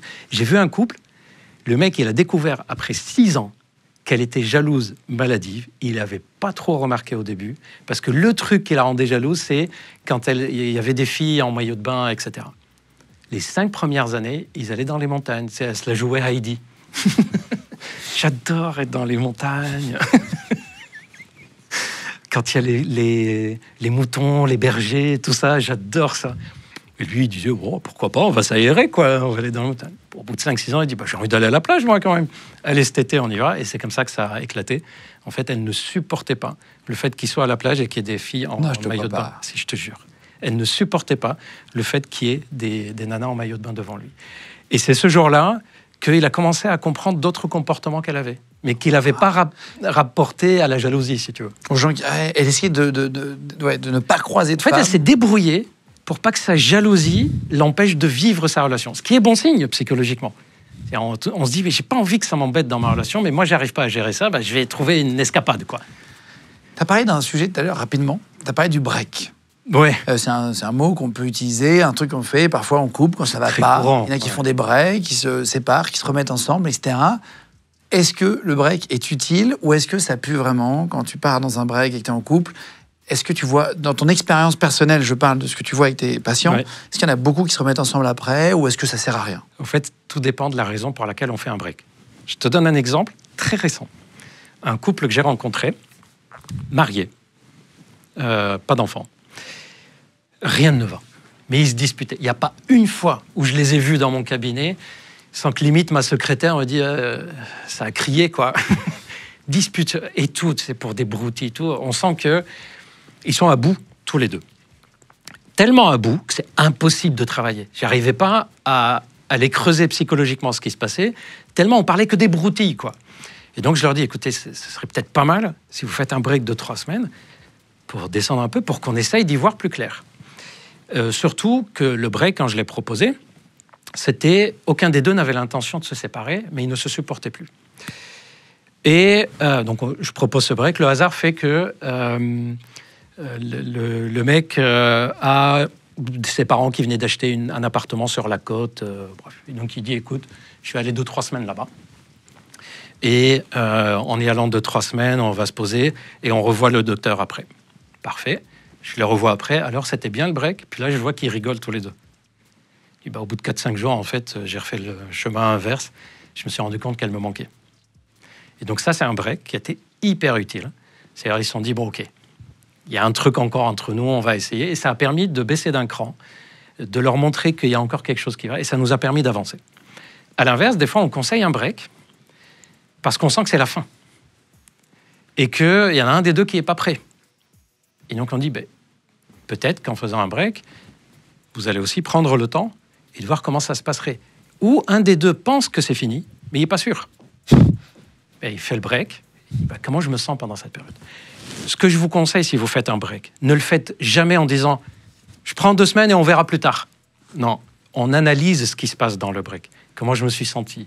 Est-ce que la personne m'a manqué? Qu'est-ce qui s'est passé quand je recevais des messages? Est-ce que j'avais envie de recommencer, etc., etc. C'est-à-dire le break, s'il est utilisé juste pour pas voir ta gueule, ça n'a aucun intérêt.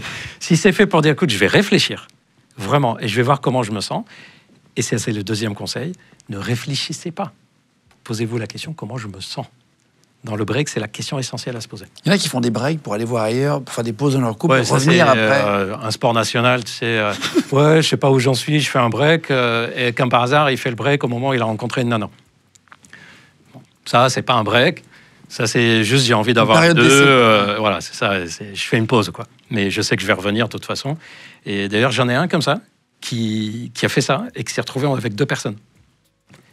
Un patient. Un polygame? En fait, ouais, il vient me voir en me disant j'ai des problèmes d'érection avec ma copine, mais pas avec ma femme. Et là, tu vois, tu as un premier réflexe, je dis pourquoi tu as une copine? Puisque ça, avec ta femme, tout va bien. Et il m'explique qu'il a rencontré cette fille et qu'il est tombé amoureux d'elle, mais il a sa femme. Donc, au départ, on était parti uniquement pour résoudre des problématiques sexuelles. Puis évidemment, on parle du contexte. Et au bout de 2 consultes, il me dit vous savez quoi, docteur? J'arrive pas à me décider. Je sais que je dois arrêter, mais j'ai pas envie. J'ai pas envie de me séparer de ma femme. Et j'ai pas envie d'arrêter avec cette copine. Vous savez quoi, docteur? Je vais en parler aux 2, je vais leur dire qu'on reste comme ça. Attends, mais elle savait pas sa femme, j'imagine? Non, personne ne savait, ni sa copine. Sa copine ne savait pas qu'il y avait une femme. Ah, waouh! Ah ouais, il s'est fait passer pour célibataire à l'extérieur. Voilà. Donc il me dit, vous savez quoi? Je vais leur en parler, je vais leur proposer que ça soit comme ça tout le temps. Ok, bonne chance. Il y en a qui ont essayé. Il y en a qui n'ont pas peur quand même d'y aller. Et bien écoute, le mec, je le revois 3 mois après, et tu te doutes que la première question que j'avais envie de lui poser, c'est pas est-ce que tu as pris le médicament? C'est pas est-ce que tu as des problèmes de santé, ni comment tu vas, c'est alors, qu'est-ce qu'elles ont dit? Tu vois, j'avais envie. Donc je dis, alors, qu'est-ce qu'elles ont dit? Tu sais, c'était pas facile. Tu m'étonnes. Sérieux? Oh, wow. J'ai parlé d'abord à ma femme. Je me suis dit quand même, en premier, parce que c'est elle que je connais depuis plus longtemps. Mais il a une logique, le mec. Pragmatique. Il a une logique. Admirable. C'est un monsieur d'environ... Une trentaine d'années. C'est un jeune. Dans la même tranche d'âge, les personnes avec 25, 35 dans ce Oui, c'est pas un couple qui a 30 ans de vie commune. Ah non, ils étaient ensemble depuis 5-6 ans. Et alors, ta femme a dit quoi? Bon, elle n'était pas emballée par l'idée au début, tu m'étonnes. Mais après, elle a réfléchi. Et elle m'a dit, ouais, mais il faudrait qu'on en parle, que je la rencontre, tout ça. Je dis, oh. Putain, le mec, il a dû l'amener quand même d'une façon... Waouh. Et ta copine? Il dit, ma copine, elle m'a mis une baffe quand elle a appris que j'avais une femme. Mais visiblement, la baffe l'a calmée. Donc après, on a parlé tranquillement. Et elle m'a dit, OK, pas de problème, mais à condition que ta femme m'embête pas. OK, tu vas faire quoi maintenant? La prochaine étape, c'est qu'ils se rencontrent. Je laisse mûrir le truc. Ça fait 10 ans qu'ils sont ensemble, que ça se passe comme ça. De temps en temps, ils partent même à 3. Non, je te crois pas. Là, il y a des mecs qui sont en train de dire je veux faire pareil. Non, mais ça paraît improbable. Ça paraît totalement que les deux lunaire. accepté, en fait. Ouais. Et d'ailleurs... C'est pas les modèles de couple habituels. Du tout. Et de temps en temps, quand je le vois une fois par an pour faire le point sur le plan sexuel, etc., je lui demande quand même où ça en est. Et c'est rigolo parce qu'il a exactement les mêmes problèmes de couple que d'autres. On se prend la tête pour des broutilles ou... ouais, ma copine est jalouse. Attention, sa copine est jalouse pas de sa femme, de s'il sort sans l'une des 2. Ça lui arrive d'avoir, comme on ne sait pas qui c'est, on l'embrasse. Des relations en dehors. Maîtresse en plus, ouais. Il n'a plus le temps, ni l'énergie. Mais tu vois, moi en tant que thérapeute, ce genre de situation, on ne doit jamais avoir un jugement dessus, parce que tu ne sais pas quel est l'intérêt. Alors évidemment, et là il y a des personnes qui disent mais sa femme elle est manipulée, c'est un pervers ce mec. Je peux vous dire que non, il n'y a pas de perversion. Il n'a aucune intention de nuire. Si sa femme avait dit non, il ne l'aurait pas fait. Il y a forcément quelque chose dans son fonctionnement qui fait qu'il a rencontré des personnes qui correspondent aussi à son fonctionnement. Voilà. En tout cas, c'est pas impossible. Tu n'as pas dit, mais les 2 femmes habitent ensemble aujourd'hui dans le même foyer? Non, ils n'habitent pas ensemble, mais de temps en temps, ils font des trucs à 3. D'ailleurs, avec sa femme, il a des enfants. pas avec sa copine n'en veut pas. Donc il y a un truc qui tient. Tout le monde est heureux. Il y a un truc qui tient comme ça. Et limite, sa copine, c'est tout ce qui est vie familiale, enfant, tout ça, il l'a avec l'autre. Et sa femme, il est avec moi, il est le père de mes enfants, etc. Il y a un truc qui s'est installé. Évidemment qu'il faut avoir une personnalité, un fonctionnement qui est complètement en dehors des clous pour faire ça. Mais ça tient, ça fait 10 ans. C'est incroyable, cette histoire. Impressionnant. Incroyable. Et Ouais. tu as rencontré sa femme ou sa maîtresse? Il est déjà venu avec... Sa maîtresse, oui. Enfin, sa maîtresse, sa copine. Sa copine, Parce que c'est plus sa maîtresse, oui. Sa femme, non. Elle sait qu'il vient me voir. Elle n'a jamais souhaité venir. Elle ne voit pas l'intérêt de venir, en fait. D'accord. Et sa maîtresse, sa copine, aujourd'hui, elle est à l'aise avec la situation? Alors, elle, ça fait plusieurs années que je ne l'ai pas vue. Je l'ai vue 2-3 fois. Et elle était venue avec lui, pour être totalement transparent, elle était venue avec lui parce qu'ils avaient un truc à faire sur l'île, parce qu'ils n'habitent pas l'île. Moi, mon cabinet est à Lille. Ils avaient un truc à faire sur l'île et elle s'est dit, plutôt que je te rejoigne, j'irai avec toi chez le docteur.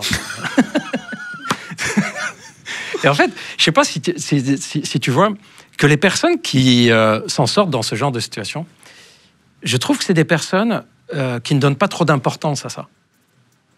Plus tu y mets de l'importance à ça, plus tu vas faire attention à des détails. Plus tu dis, c'est la vie, quoi, on verra.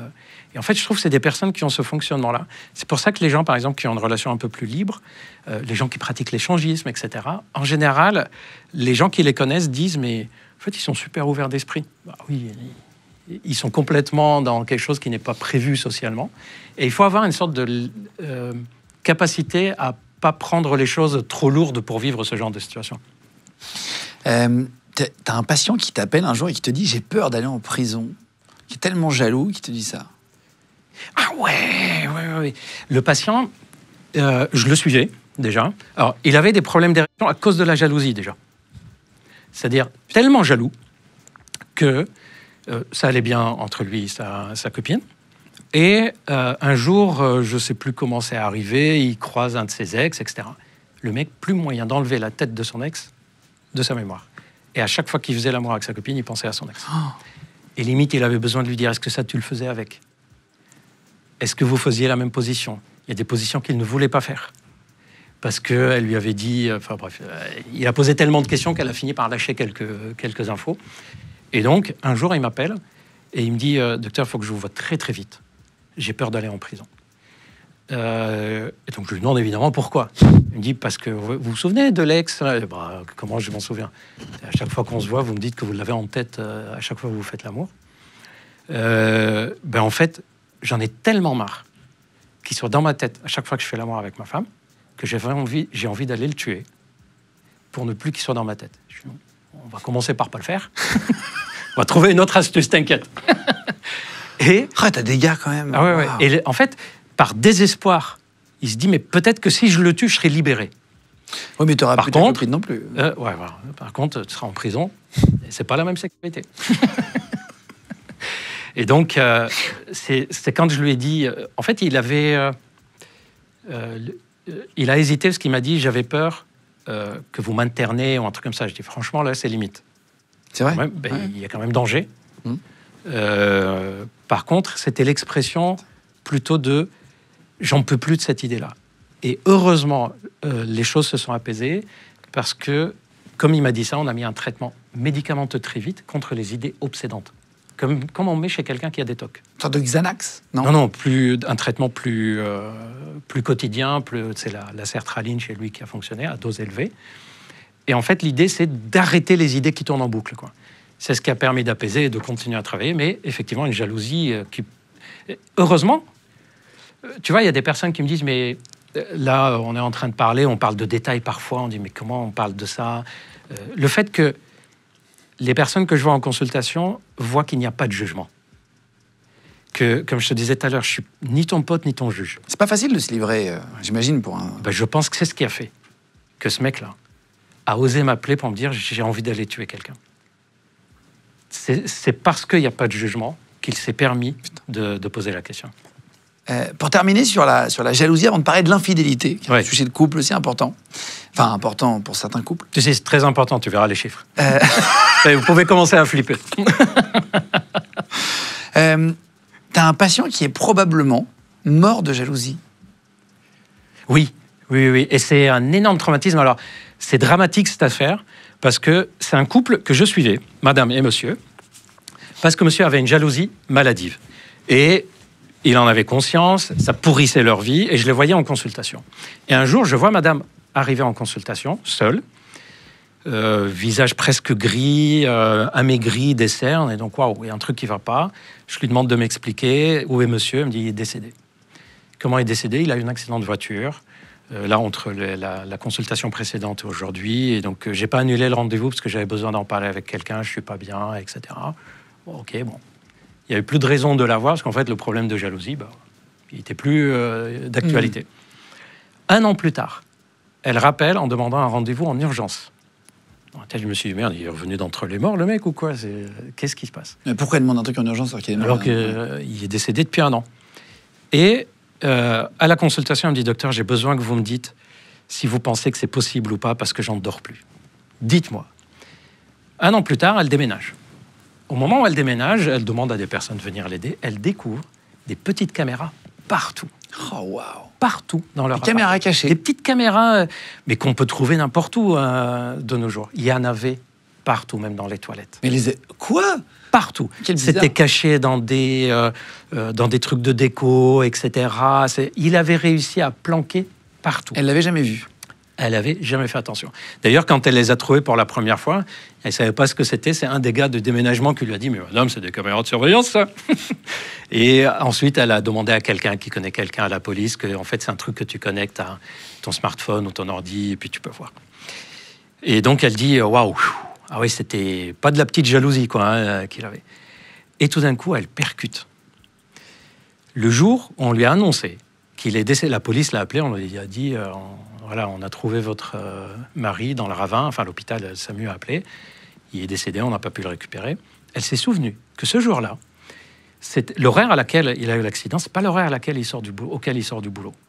C'était genre, il rentre d'habitude à 18-19 heures, là il était 15h30, 16h. Et elle percute que ce jour-là, son voisin buvait un café chez elle.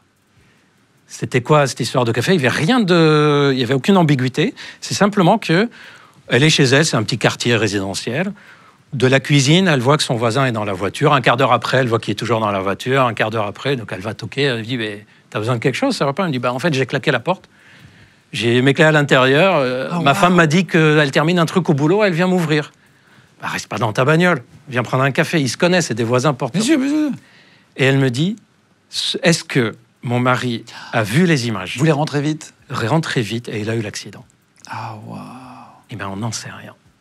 On n'en sait rien, c'est fort possible, parce que vu l'heure de l'accident, c'est pas l'heure à laquelle il sort du boulot, c'est pas quelqu'un qui est inattentif sur la route, et comme par hasard, c'est dans la tranche horaire où elle buvait le café avec cet homme. Alors, si tu as dit ça, il va pas mieux dormir maintenant. Mais en même temps, il n'allait pas mettre des caméras jusque dans les toilettes. Non. Enfin, jusque tout court, d'ailleurs. Ne faites pas ça. D'ailleurs, c'est interdit. Pas espionner quelqu'un, ouais, bien sûr. Non, mais tu mets des caméras de surveillance chez toi, dans le sens pour... Ah oui, de l'extérieur. Et même l'extérieur, je sais pas si tu le sais, t'as pas le droit de filmer l'extérieur sans demander l'accord. Hein. Ouais, tout à fait. D'ailleurs, je sais pas. En France, c'est interdit. Ah ouais, je sais pas si vous avez remarqué. Vous avez déjà remarqué pourquoi les agences de sécurité là, qui installent sécurité chez vous, qui font la pub à la radio, à la télé, ils mettent toujours un truc à l'extérieur qui prévient les personnes qu'il y a une caméra de surveillance, etc.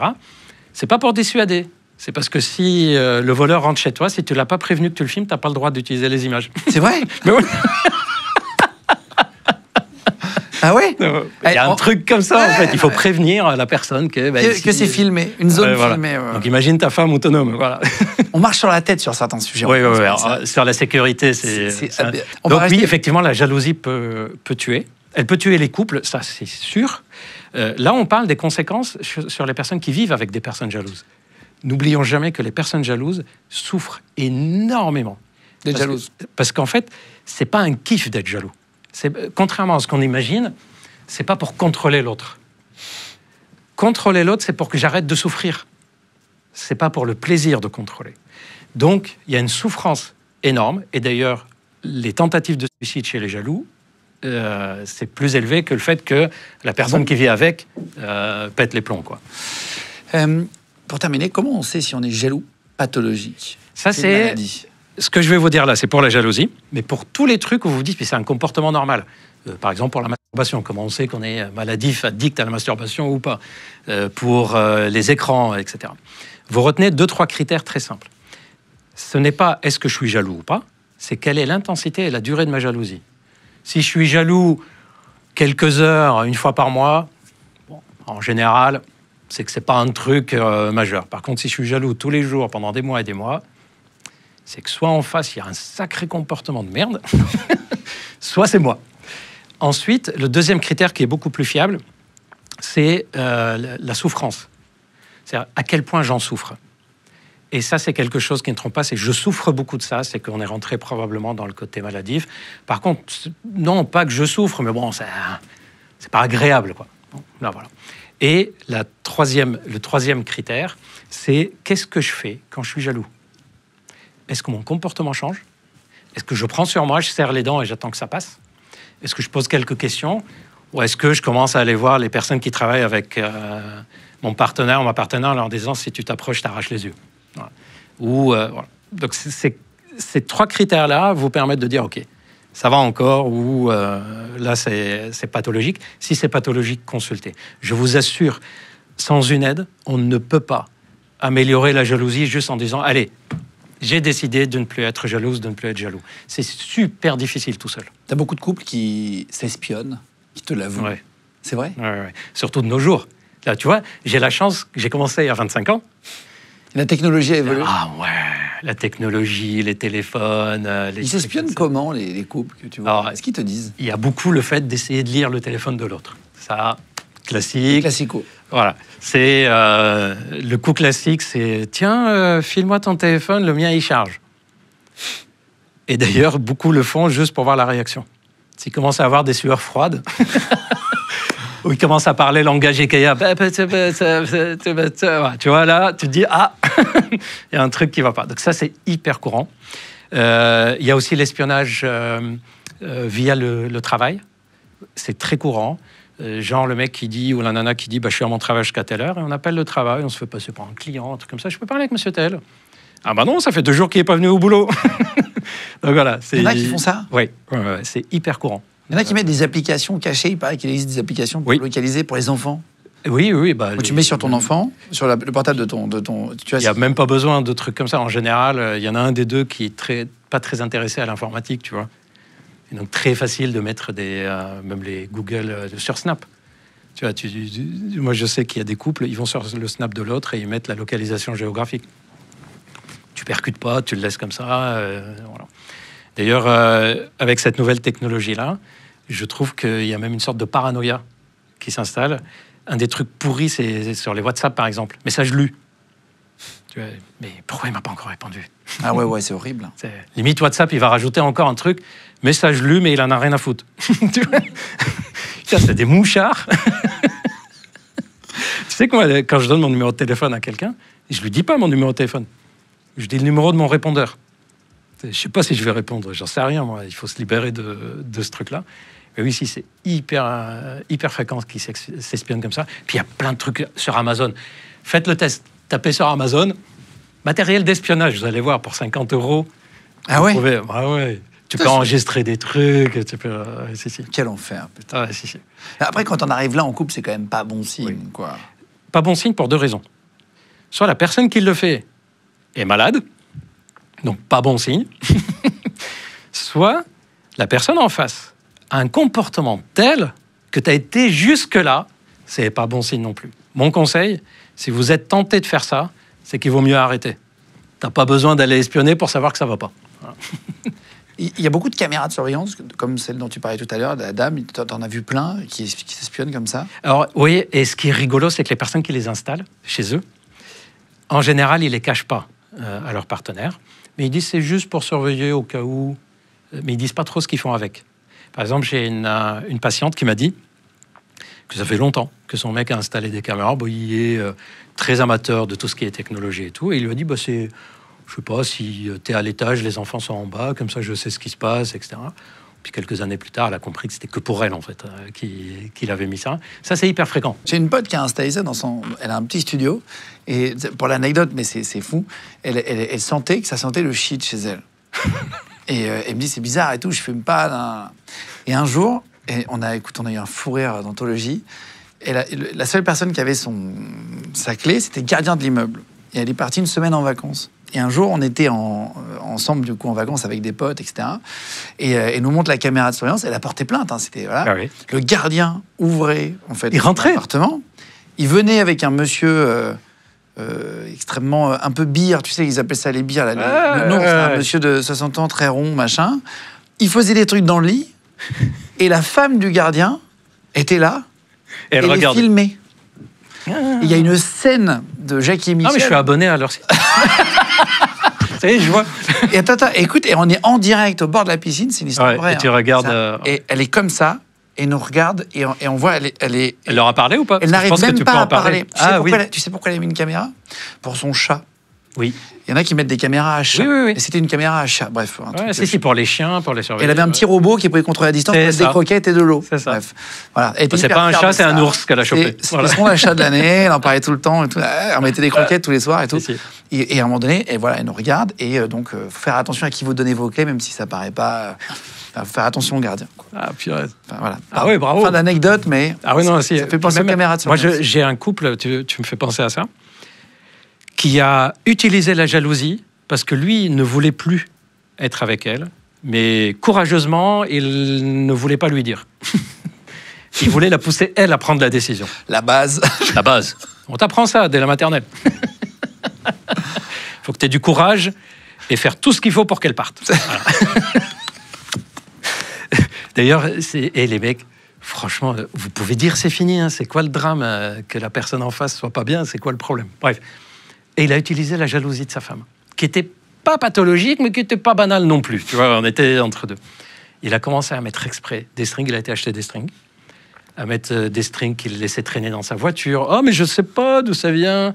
Avant de rentrer du boulot, il mettait un peu de parfum féminin sur le col, etc. C'est quoi ça? Le mec, il trouvait que c'était plus facile de faire ça pour qu'elle pète les plombs, pour qu'ils arrêtent, plutôt que de lui dire, écoute, je suis pas bien dans la relation, j'arrête. Oh, et donc, il l'a poussée à bout jusqu'à ce qu'elle arrête. Sauf que le problème, c'est qu'elle est suivie, elle, maintenant. Parce que sa jalousie, elle est partie dans un cran. Elle m'a dit, comment je vais faire confiance encore à un mec? Comment je vais faire confiance? J'étais jalouse. Et en plus, maintenant, j'apprends que j'étais jalouse pour rien. La prochaine fois que je serai jalouse, je ne saurai pas si c'est vrai ou pas. Je voudrais parler d'un dernier sujet, parce que je vois que le temps passe et qu'on a fait un tiers des fiches seulement. Mais comme c'est très intéressant, là, on va le faire en deux parties. Voilà, on va sûrement reparler dans une autre partie d'émission, si tu veux bien revenir. On fera un deuxième passage sur le couple avec le sujet de la sexualité, les ruptures, la violence, les beaux-parents, l'argent, le manque de communication, la charge mentale, tous les trucs qui peuvent... si les personnes qui nous regardent le veulent, ils nous le disent et je reviendrai avec plaisir. Sinon, je reviendrai juste te voir, ça serait un plaisir aussi de prendre un café. Voilà. On va terminer par le sujet de cette première partie par le sujet de l'infidélité. Il y a des chiffres assez incroyables et il y a surtout plein de questions sur l'infidélité. Déjà, est-ce que tu vois beaucoup de couples infidèles? Est-ce que c'est quelque chose de très récurrent ou c'est assez rare? Oui. Soyons honnêtes. D'ailleurs, là, dans cette partie-là, il y en a quelques-unes qui vont flipper un peu, parce que c'est fréquent. D'ailleurs, est-ce que tu sais, si on demande comme ça des personnes random, est-ce que tu as déjà été infidèle? Parmi les hommes et les filles, combien répondent oui, j'ai déjà été infidèle? Tu as une idée ou pas? Non. Chez les hommes, en France, c'est 45%. Chez les femmes, 37%. Ce qui est hyper important à noter, c'est que la même question, si tu l'avais posée il y a une trentaine d'années en arrière... Il y avait déjà eu cette question de poser, oui. Oui, il y a des enquêtes qui se font chaque année. Chez les hommes, en fait, le taux d'infidélité a très légèrement baissé. En gros, on est passé de 51 à 45-46. Bon, ça a légèrement baissé. Le taux d'infidélité chez les femmes a augmenté, ce qui fait partie, en fait, de l'égalité qui s'installe. Et parce que, socialement, ça devient un peu moins compliqué pour une femme d'assumer une infidélité par rapport au passé où c'était super difficile. Socialement, c'est plus facile. D'ailleurs, on a même des enquêtes, l'IFOP a fait des enquêtes, où on a regardé quelles sont les caractéristiques des femmes qui ont une infidélité, c'est quoi les traits qui reviennent le plus, les hommes, quelles sont leurs caractéristiques. C'est hyper fréquent. Et on sait que 30 à 40% des couples sont concernés par l'infidélité. C'est énorme. Quasiment un couple sur deux. Hein, c'est 40, un couple sur trois, un couple sur deux. Voilà. Un couple sur deux, ça ferait beaucoup. Plutôt un bon couple sur trois. ce qui est énorme. Et moi, je le vois dans mes consultations. Beaucoup, par exemple, d'hommes qui viennent consulter. J'ai une éjaculation précoce, il faut me soigner, vite, il faut un traitement rapide, efficace. Pourquoi ? En fait, ma copine, j'ai appris qu'elle a une relation et elle m'a dit que l'autre, il dure très longtemps et on va essayer de se reconstruire, mais il faut absolument que j'arrête ce problème.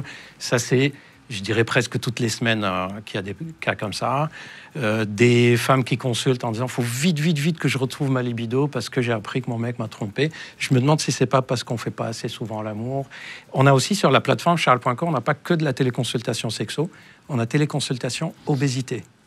Et bien figure-toi qu'il y a des personnes qui viennent consulter pour l'obésité parce qu'elles pensent que c'est ça qui fera que leur partenaire ira voir ailleurs ou aura une infidélité. Ah, wow. Donc ça a un impact, un retentissement sur les couples presque au quotidien. Ouais. Qui se cache le mieux, les filles ou les garçons en infidélité ? Les filles ne cherchent pas, les filles. C'est vrai ? Ouais. C'est dans les stades, vraiment, les femmes se cachent mieux. Oui. Elles se font moins choper. Pourquoi ? Et en fait, je n'arrive pas à savoir si c'est... Alors, attention, je dis ça, c'est statistique. Il y a des filles qui se font attraper tout de suite, il y a des mecs qui se font jamais attraper, mais statistiquement, on sait... Les femmes sont meilleures. Voilà, elles arrivent à un peu mieux déguiser le truc. D'ailleurs, je trouve que quand tu demandes à une femme pourquoi elle a été infidèle, il y a des raisons qui viennent, qui ont un peu de réflexion derrière. Ça a du sens. Il y a beaucoup d'hommes, quand tu leur demandes pourquoi tu as été infidèle, ça sera une connerie. Tu vois, il y a un petit décalage, je trouve encore, mais... Si ça se trouve, avec le temps, avec les évolutions aussi des mentalités sociales, aussi les filles vont dire je sais pas, comme ça, c'était une connerie. On n'en sait rien. Mais c'est vrai que, par exemple, dans mes consultations, j'ai l'impression que les mecs, quand ils trompent, ils ont l'impression que ça va se voir. Donc, ils commencent à se comporter autrement. Sur ton front. Ouais. Voilà. Ouais. Et donc, ils commencent à changer de comportement. Sauf que la personne dit, c'est pas bizarre, pourquoi ils changent de comportement ? Ce qui éveille un soupçon. Et c'est vrai que les filles ont un côté un peu plus, une sorte de capacité à ça. Alors, je ne sais pas pourquoi. Je pense qu'il y a quelque chose de social là-dedans. Mais c'est vrai qu'elles se font moins souvent choper. Ouais. T'as déjà eu des gens qui ont appris ça de manière un peu originale. Ouais. D'ailleurs, au fait, les personnes qui disent est-ce qu'on peut se reconstruire après l'infidélité, je trouve qu'on oublie tout le temps que le contexte joue un rôle hyper important. Par exemple, je vais donner des exemples de découverte d'infidélité. Bon, tu as un exemple qui est plutôt tranquille, c'est écoute, je suis pas bien, j'ai fauté, j'ai couché avec quelqu'un, j'arrive plus à le garder pour moi, je suis mal. En plus, si je l'ai fait, c'est parce que je trouve que ça allait pas entre nous, mais je veux quand même qu'on reconstruise. Est-ce que tu es d'accord pour qu'on en parle, qu'on essaye ?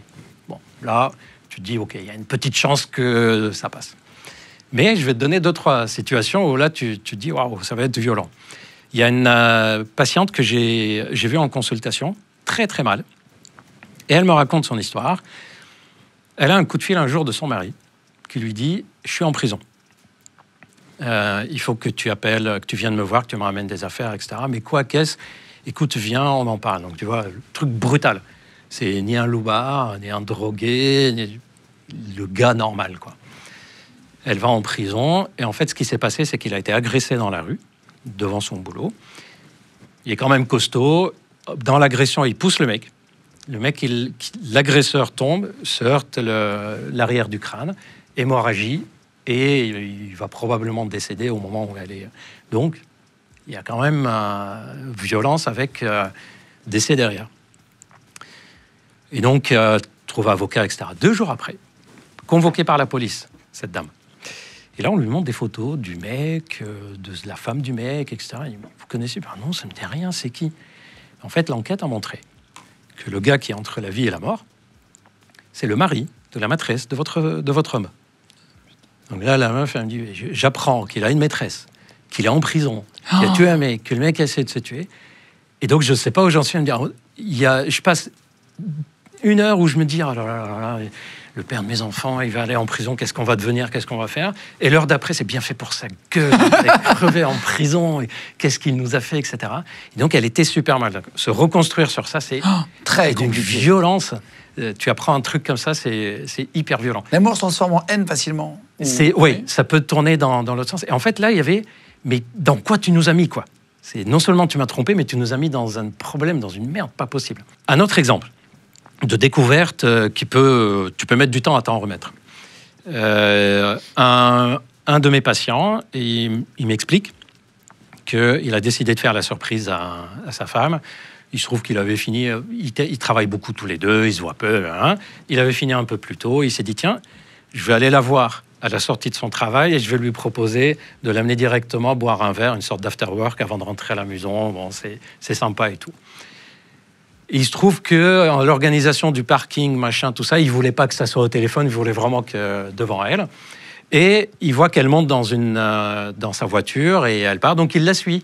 Et je dis, bon, c'est sympa, il y a au feu rouge, au prochain feu rouge, machin, je vais m'arrêter, je vais lui faire signe et je vais lui dire, suis-moi ou quoi. Sauf qu'il n'a pas eu le temps de le faire, puisque elle a roulé quelques minutes, elle est descendue, elle est montée dans la voiture, il y avait un autre mec. Et ils sont partis, donc il a suivi. Et ils allaient où? À l'hôtel. Et donc le mec, lui, il était là avec son idée un peu romanesque. J'allais la voir, on va se refaire comme... Et là, il découvre en fait... Et donc je lui demande, vous avez fait quoi? Il m'a dit, dans ces cas-là, on est sidéré. Et ça, c'est pour les personnes... Quelqu'un qui est trompé, vous pouvez lui donner tous les conseils du monde. La personne qui subit la tromperie, elle fait comme elle peut. Elle ne fait pas ce qu'il faut, elle ne fait pas comme il faudrait, elle ne fait pas selon les règles, etc. Elle encaisse, elle essaye de s'en sortir, quoi. Il m'a dit, je suis resté là, j'ai attendu qu'il sorte, j'ai même pas osé aller voir le mec. Putain. Et j'ai attendu que ma femme monte dans la voiture, et je suis resté là. Elle est rentrée à la maison, je suis toujours resté là, et il est resté devant l'hôtel, comme ça, toute la soirée. Oh. Et il est rentré ensuite, il a dit, t'étais où? J'étais devant tel hôtel. Donc ça, des situations comme ça pour repartir, pour te reconstruire, c'est hyper difficile. Tu tombes nez à nez avec infidélité, ouais. Ouais. Et de toute façon, tu vois totalement... On a beaucoup de ça, des gens qui tombent, qui ouvrent la porte de leur chambre et il y a quelqu'un dedans. Alors, c'est plus rare, parce que de nos jours, quand même, ils font attention. Par contre, j'avoue que depuis qu'il y a le télétravail, oui, c'est de nouveau plus fréquent. C'est-à-dire, il y a 10-15 ans, j'en voyais presque plus des situations comme ça. Là, maintenant, oui, parce qu'avec le télétravail, machin, l'autre, il rentre plus tôt. Puis de nos jours, on a des horaires de travail quand même un peu plus flexibles. Donc, ouais, c'est devenu plus compliqué. Et t'as dit que le Bluetooth pouvait être révélateur d'infidélité. Ouais. Alors ça, c'est un exemple que j'ai eu. C'est vrai que cette situation-là m'a perturbé. C'était le début des voitures qui se connectaient au téléphone par Bluetooth. Tu pouvais mettre ta musique, parler, etc. Sauf que je ne sais pas si tout le monde a déjà utilisé ça ou a déjà été à côté d'une voiture qui utilise ça. Du coup, tu ne mets pas ton téléphone, tu mets la radio. Tu mets le son. On entend. Et pareil, j'ai un couple où effectivement, monsieur a découvert l'infidélité de sa femme. Elle était dans sa voiture, en train de parler, pas loin de la maison, tu vois, ou en train de se garer devant la maison. Lui, il rentre et il la voit. Donc, il s'approche. Il s'approche, genre, je vais toquer, tiens, t'es là, machin. Et quand il s'approche, il entend quoi? Il entend, et toi, chérie, comment ça va? Et tout le monde, et en fait, si elle n'avait pas mis le Bluetooth dans la voiture, qu'elle était au téléphone, jamais il aurait entendu cette discussion-là. Ce qui est chaud aussi, c'est si tu as une enceinte Bluetooth dans ton salon et tu es dans ta chambre. Tu connectes. Ça arrive à tout le monde. Et moi, ça m'est arrivé de répondre à des potes. Je fais, ouais. Et en fait, je comprends pas, ils me répondent pas. Je fais, allô. J'ai des potes avec qui on se fait des blagues, on crie un peu, machin. Oui. Et en fait, j'entendais qu'ils me répondaient, mais je disais, c'est bizarre, je l'entends de loin. Mais oui, parce que c'est dans mon salon. Voilà. Bien sûr. Alors, ça, c'était. Et là, tu dis, heureusement que c'est pas un appel bizarre. Voilà. Sauf que le cas que j'ai eu, alors, c'était pas vraiment infidélité, mais ça peut s'en rapprocher. C'est-à-dire, madame est dans le salon, l'enceinte est connectée, sauf que l'autre ne sait pas qu'elle est connectée, et il était sur son smartphone sur des sites porno. Ah, wow. Et donc, tu avais des cris de porno dans la maison. Et elle l'appelle, lui dit, tu fais quoi? Je travaille. Oui, c'est Word, c'est chiant. Donc, tu vois, j'avoue, la technologie, pour moi, c'est l'ennemi du couple, sur ça. Même la technologie, ouais. Ah ouais. Je travaille beaucoup sur l'apport de l'intelligence artificielle, les hologrammes, les réalités virtuelles, voir ta femme alors qu'elle n'est pas là, etc. Ça peut aider, mais franchement, l'âge de pierre, c'était mieux. Est-ce qu'il faut le dire, si on trompe, si on a une infidélité, la fois. Je te parle pas d'une autre histoire où tu dis qu'il y a des couples qui ont des même double vie, des trucs plus compliqués. Non. Je te parle tu as trompé. Une fois. Est-ce qu'il faut le dire? Mettre en péril ceux qui ont des enfants, qui ont... ça arrive à tout le monde, ou quasiment, là, dans la vie, tu sais pas. Mais... Ou prendre le risque de te séparer alors que tout va bien, dans ton esprit, tu te dis, merde, c'était une connerie, j'espère que ça ira pas trop loin. Voilà. En fait, je vous conseille d'abord que ça soit quelque chose qui est dit avant. C'est-à-dire dans une relation de couple. Là, toutes les personnes là présentes, les personnes qui nous regardent, qui dans son couple a déjà posé la question à l'autre, au fait, si un jour je te trompe, est-ce que tu voudrais le savoir? Si c'est une connerie que tu as faite... Ah, chaud à poser quand même. Hein. Ouais. Ça, t'es là, t'es au resto, j'y vais pas. Est-ce qu'un jour je te trompe? Parce que alors déjà, c'est compliqué quand même. Si tu poses la question à l'autre en face, pourquoi tu poses cette question? En fait, la première chose qu'une femme va te dire, ou qu'un homme va te dire, mais pourquoi tu veux me tromper? En fait, t'as prévu de me tromper, en fait. Ouais. C'est ça. Tu prévois, là, t'es en train d'organiser le truc, là. Et en général, tout le monde dit, si moi je la prends, tu dégages tout de suite. Et c'est notre limonade, c'est pas ce qu'on fait. Parce qu'on fait, t'es sidéré. En fait, on réagit pas pareil quand on est impliqué dans l'histoire que quand c'est de l'extérieur. Je dis toujours, faire la guerre avec des jumelles sur une colline, c'est pas pareil que d'avoir les pieds dans la boue en train de te battre. Et c'est très différent. Donc, dans le couple, au début du couple, se poser la question, pour toi déjà, c'est quoi l'infidélité? Parce que si ça se trouve, pour la personne avec qui tu es, c'est rien que le fait que tu échanges 2 messages avec quelqu'un, c'est déjà quelque chose de hyper difficile à vivre. Pour d'autres, c'est le fait de coucher. Pour d'autres, c'est le fait juste d'aller boire un verre, etc. Donc déjà, connaître les repères de l'autre. On pose la question, au fait, toi, c'est quoi tes repères d'infidélité? Ne serait-ce que pour que je sache ce que je peux faire, ne pas faire, jusqu'où on peut aller, ça etc. Peut être une discussion qui part en engueulade. C'est quoi pour toi tromper? C'est quel, tu vois, ça peut être énervant pour certaines personnes. Si le couple s'engueule, parce qu'ils sont en train de dire c'est quoi les repères pour toi, c'est qu'il y a un problème. C'est que le problème, c'est qu'ils n'arrivent pas à discuter de ce genre de choses. Parce que tu peux très bien dire, écoute, pour moi, rien que le fait que tu regardes une nana dans un resto, pour moi, tu m'as déjà trompé. Que tu le comprennes ou pas, que tu trouves ça normal ou pas, il faut juste que tu saches qu'elle fonctionne comme ça. Il n'y a pas à lui dire, mais non, machin, tout. Non, mais moi, je fonctionne comme ça. Donc, si ça accroche à ce moment-là, c'est que le couple, la base est passée. Donc déjà, se poser la question, c'est quoi l'infidélité? Est-ce que tu voudrais le savoir ou pas? Contrairement à ce qu'on imagine, il y a des personnes qui te disent, moi, si il me trompe, je suis pas sûr de vouloir le savoir. Parce que je préfère ne pas savoir, si on est bien ensemble, on continue. Et d'autres qui disent, oh non, moi, je veux le savoir. D'ailleurs, je dis ça pour qui? Pour les copains, copines. Qui disent, je sais qu'il la trompe, je sais qu'il le trompe, je vais aller lui dire, attends, tu ne sais pas ce que tu vas faire en le disant. Et là, j'arrive au conseil le plus important. Quand tu veux dire ou ne pas dire une infidélité, mais surtout dire, tu dois d'abord te poser la question, pourquoi? Pourquoi je vais le dire? Si c'est juste, je soulage ma conscience, genre, putain, c'est trop lourd à porter. Au fait, tu vas faire trop de mal à quelqu'un. Ouais. Ça y est, je suis soulagé, je te l'ai dit, allez, on avance maintenant. Non. Tu vas faire pleurer l'autre. Voilà. Si c'est juste soulager ta conscience, non, et tu peux pas... C'est pas le but. Non. Donc, tu réfléchis pourquoi. Est-ce que je voudrais parler du fait que j'ai fait une bêtise? Est-ce que c'est pour demander pardon et espérer reconstruire en étant sur d'autres bases? Est-ce que c'est, je vais le dire en espérant qu'elle va me dire, oui, je sais, ça va pas entre nous.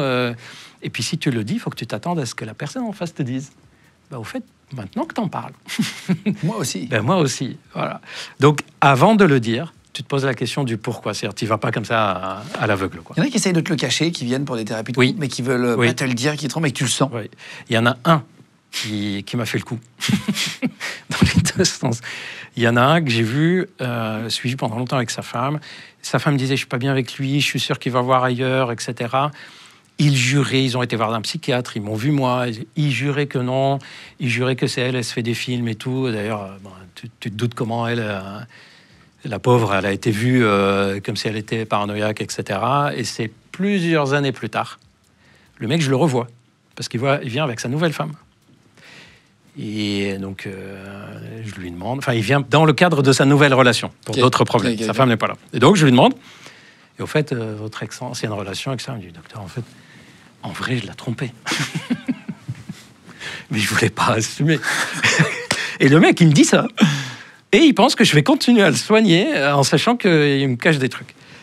Et il y a... moi, je trouve que le pire que j'ai eu, c'est un mec que sa femme trouve des... Tiens, c'est bizarre, c'est toujours des mecs. Mais vous inquiétez pas, il y a des femmes aussi. C'est un mec qui... sa femme trouvait des trucs, des indices. Et à chaque fois, mais des gros, genre un rouge à lèvres qui traîne, quoi. C'est pas à moi, il est dans la voiture, voilà. Et à chaque fois, il faisait le coup de...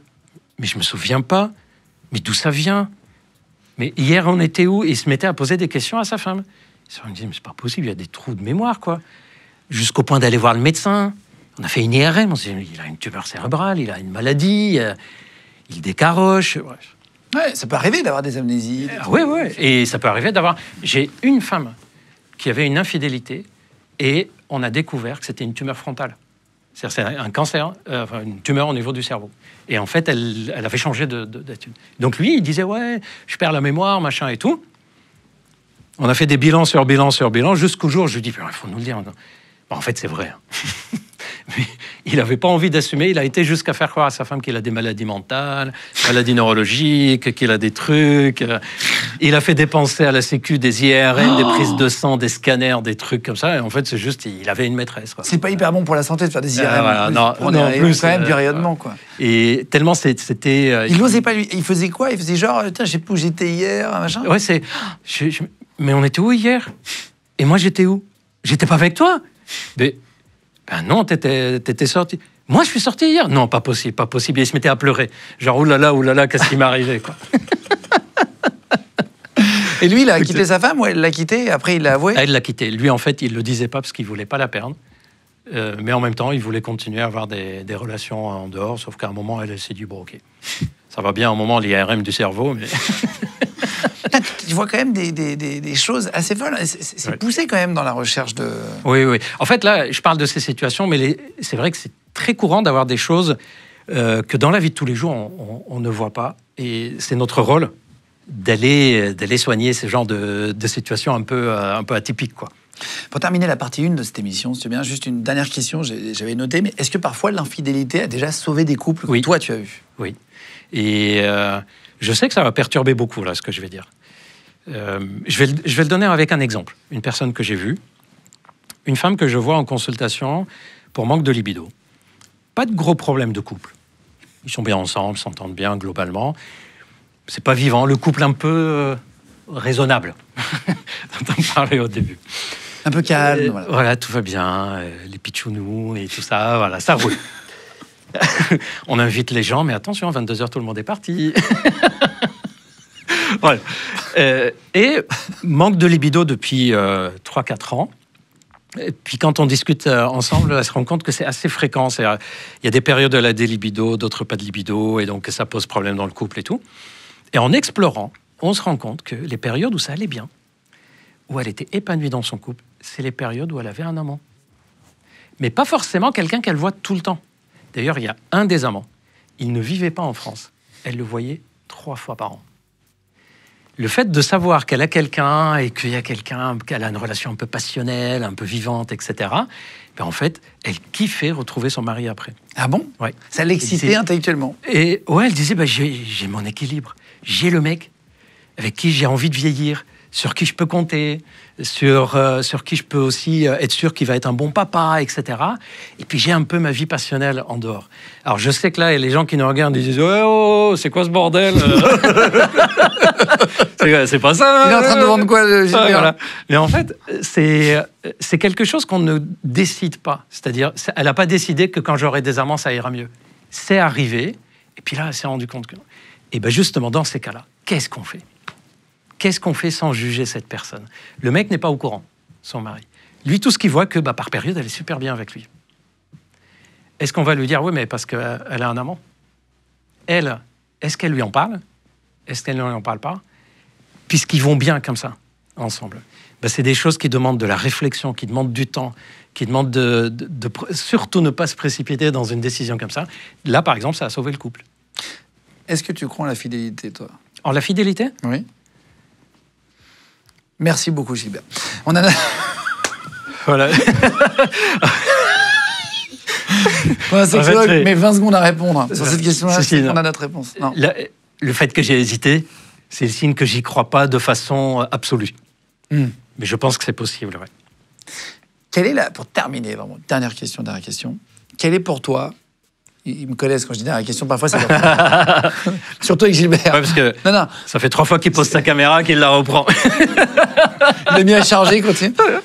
Non, dernière question, vraiment.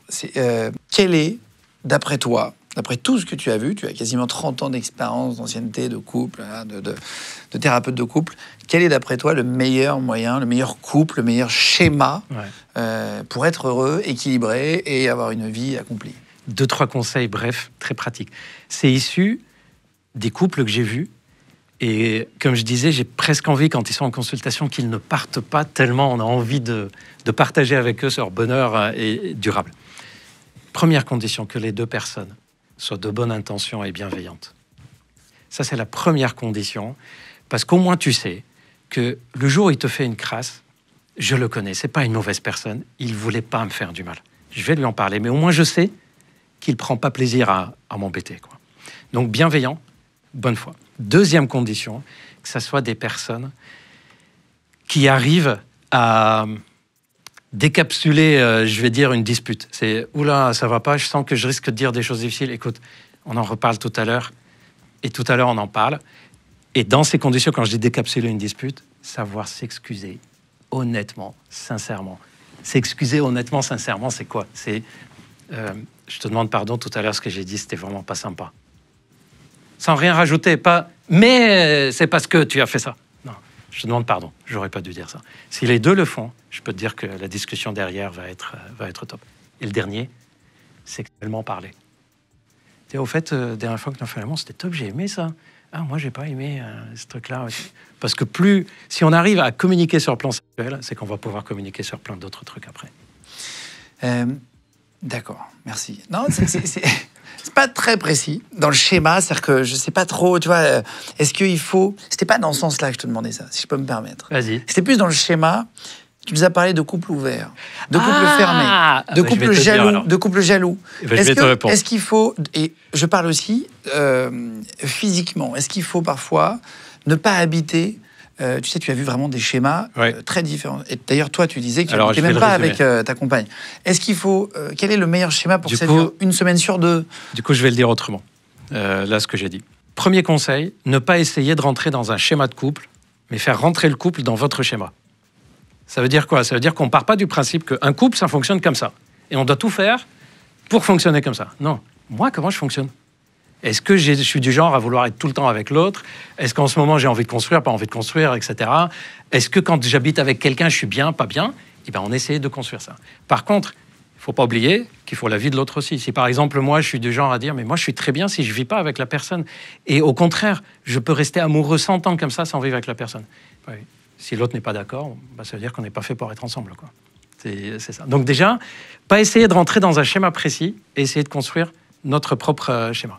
Deuxième conseil, développer plusieurs facettes de couple. Ne restez pas à un seul. Soyez le couple chiant quand il le faut. Soyez le couple rigolo quand il le faut. Le couple amoureux quand il le faut. Le couple partenaire quand il le faut. Le couple sexe quand il le faut. Le couple parent quand il le faut. Développez, développez, développez. Et ne faites pas juste « je suis quelqu'un de bien, donc c'est bon, on va se baser dessus ». Merci beaucoup. Ah, c'était super intéressant. Pour te dire, j'ai même vu Benjos filmer sans regarder sa cam. Oui, il te regardait là, c'est-à-dire qu'il s'est retrouvé. Bon, alors il s'est endormi. Il s'est endormi. Et tout à l'heure, quand tu désignais les 4 types de couples, 5 types de couples, je voyais un peu tout le monde qui se retrouvait dans J'espère que ça vous a plu chez vous. On fera une partie 2, du coup, tu veux bien, sur les couples dans quelques jours. Avec grand plaisir. On se reverra quand tu pourras revenir ici. Gilbert Boujaoudé, voilà, si vous voulez le suivre. Je vous mets les réseaux sociaux de Gilbert en cliquable sous la vidéo. Je vous mets aussi parce que c'est pas en mon nom, en fait. Voilà. C'est Gilbert, mais tous les réseaux sont au nom de Charles. C'est ça, c'est Charles.co. Charles.co. Voilà. Qui est ta clinique. C'est la clinique digitale de téléconsultation pour les problèmes sexuels, etc. Et il y a la chaîne YouTube sur laquelle je parle de plein de sujets de la sexualité. Tu fais plein de vidéos. Vous êtes plus d'1 250 000 abonnés, donc félicitations. Merci. Trop content pour toi. Je remets le lien en dessous. Et si vous nous écoutez en podcast audio sur Spotify, Deezer, Google Podcast et Apple Podcast, je vous mets le lien dans la description de ce podcast. Vous pouvez le rajouter sur ces réseaux et sur YouTube. Merci de vous abonner de plus en plus nombreux aussi à notre chaîne. Vous êtes entre 100 et 150 000 à nous rejoindre chaque mois. Donc merci beaucoup pour ça. Pareil, en podcast audio, les premiers podcasts de France au jour du tournage. Donc voilà, merci 1000 fois. On se retrouve tous les mercredis, vendredis et dimanches sur Légende. Merci d'être là. Merci d'être venu encore. Merci à toi. Merci tout le monde. C'était trop cool. On se retrouve très vite pour une prochaine vidéo avec Gilbert. Merci à toute l'équipe d'avoir préparé cette émission. Ciao.